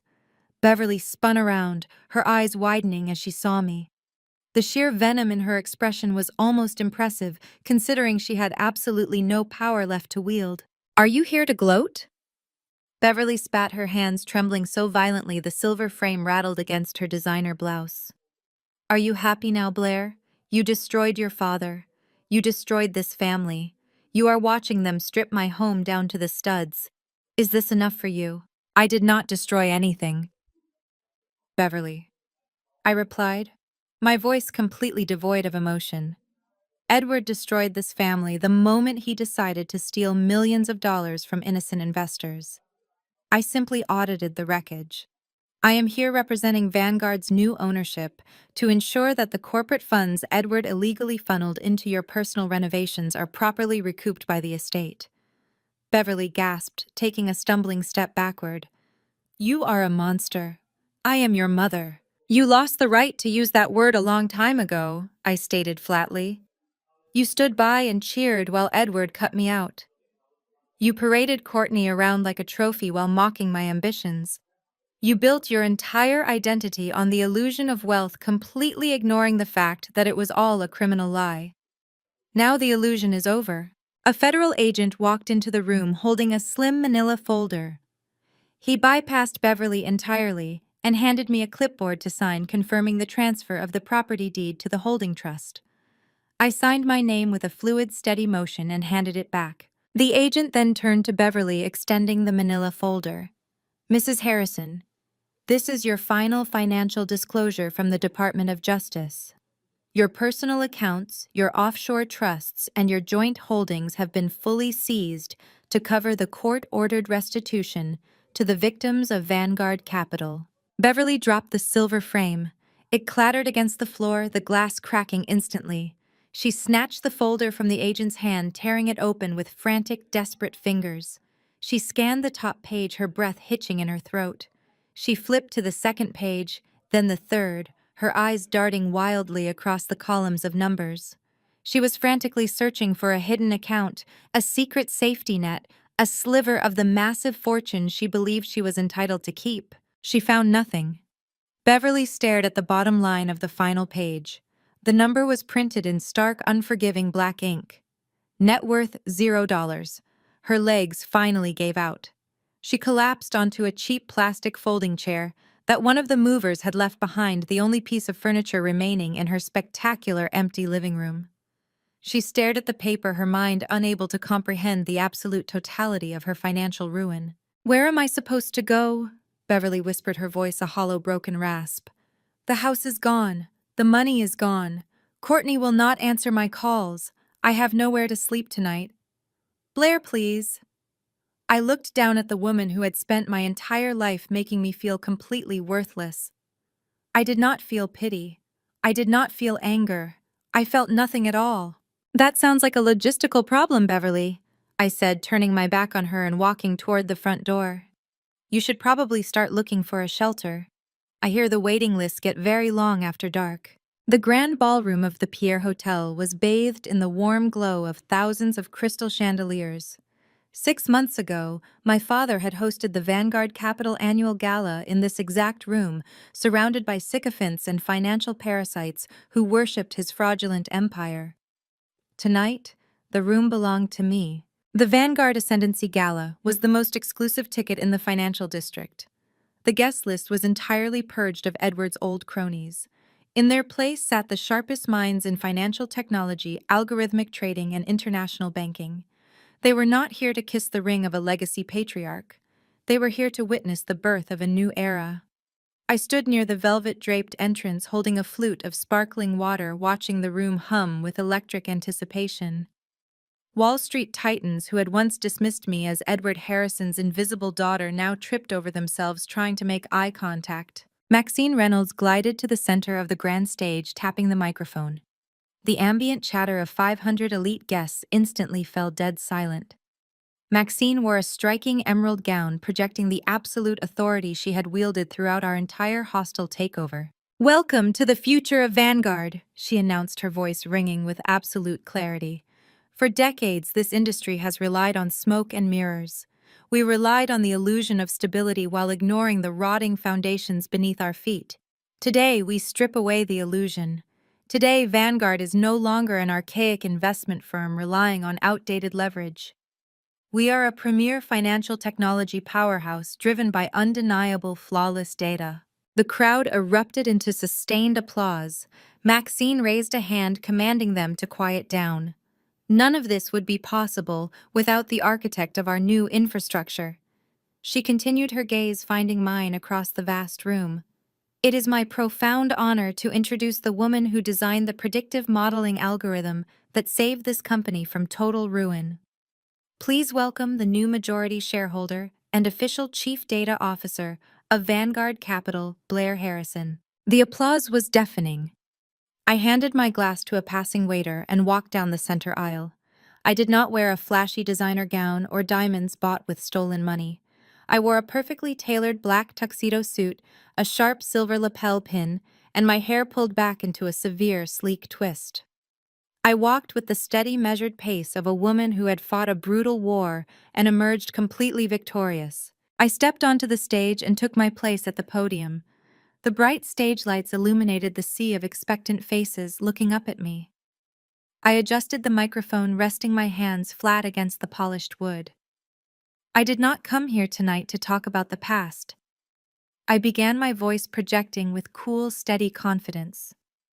The past is dead. It was built on a foundation of stolen equity and fragile egos. Instead, I want to talk about reality. I want to talk about the undeniable power of truth.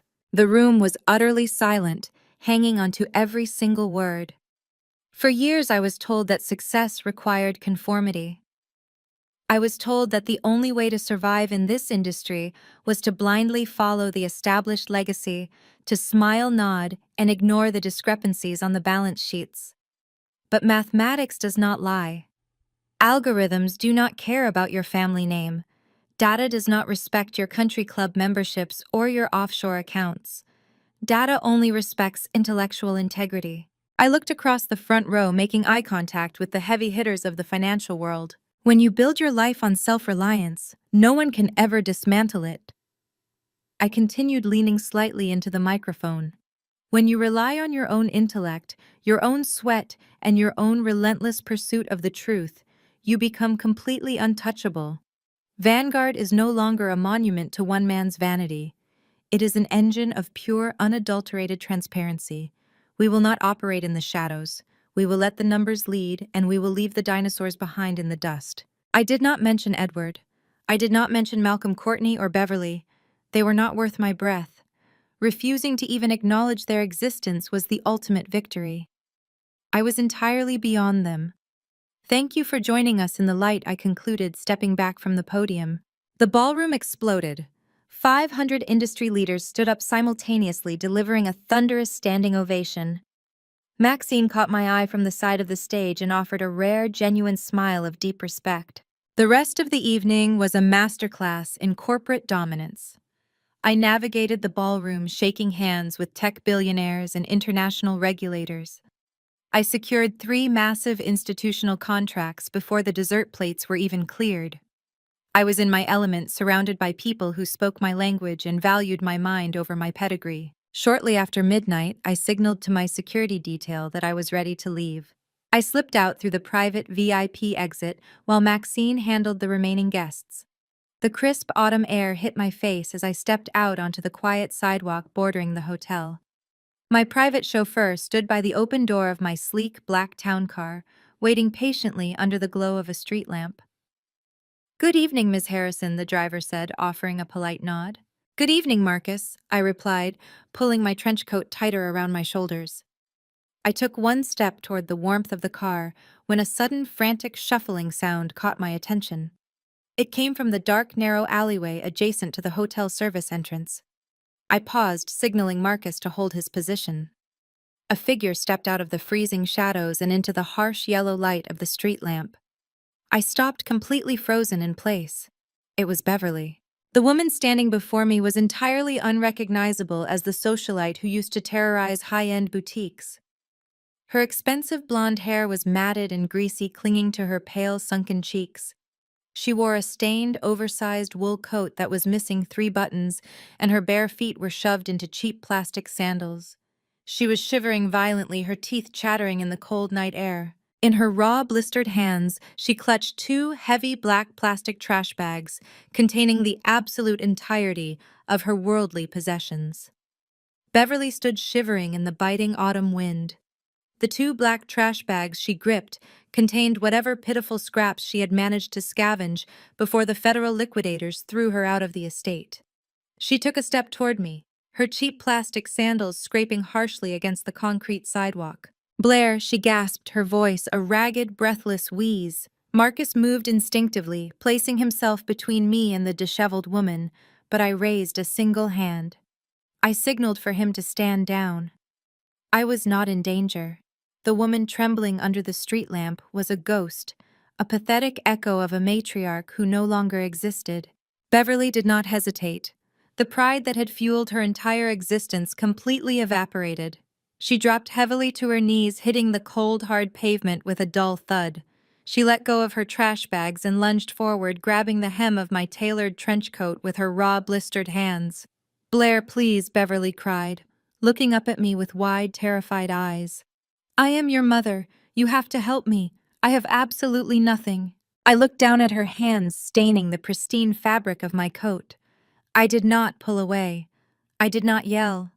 I did not shed a single tear. The rage that had once consumed me during my childhood was entirely gone, leaving behind a vast Arctic emptiness. "I have no money," she continued, sobbing hysterically, her tears cutting tracks through the grime on her pale cheeks. "I have no home. My friends will not answer my calls. The shelters are full and it is so cold out here. You have to take me into your penthouse. You have the room. You have the money. You have to forgive me. I am your mother, Blair. I gave you life." Her pleading echoed down the quiet city street, a pathetic symphony of desperation. She was begging for the very things she had denied me my entire life: warmth, shelter, security, and basic human compassion. I stared down at her sobbing form. The emotional detachment I felt was absolute. I was looking at a complete stranger. I slowly reached into my limited edition $5,000 designer handbag. The soft click of the metallic clasp seemed incredibly loud in the quiet night air. Beverly stopped crying instantly. She held her breath, her desperate eyes tracking my every movement. Her innate greed flared to life, cutting through her misery. She watched my hand emerge from the bag holding a small, pristine black velvet box. Beverly let go of my coat, wiping her dirty hands on her stained trousers. Her eyes lit up with sudden, ravenous hope. She stared at the velvet box, as if it were a holy relic. She clearly believed it contained her salvation. A heavy brass key to a luxury penthouse suite. A thick stack of high-limit credit cards.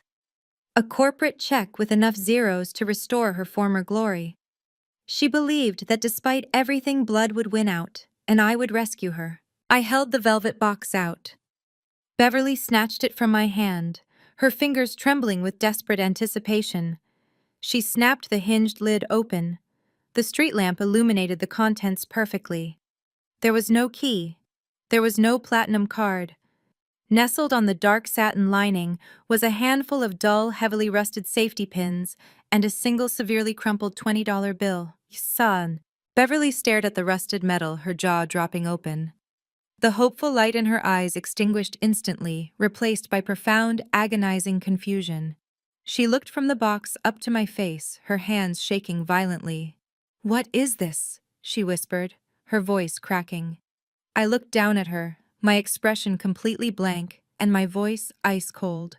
"Use these to hold your life together," I stated plainly. Beverly flinched as if I had struck her across the face.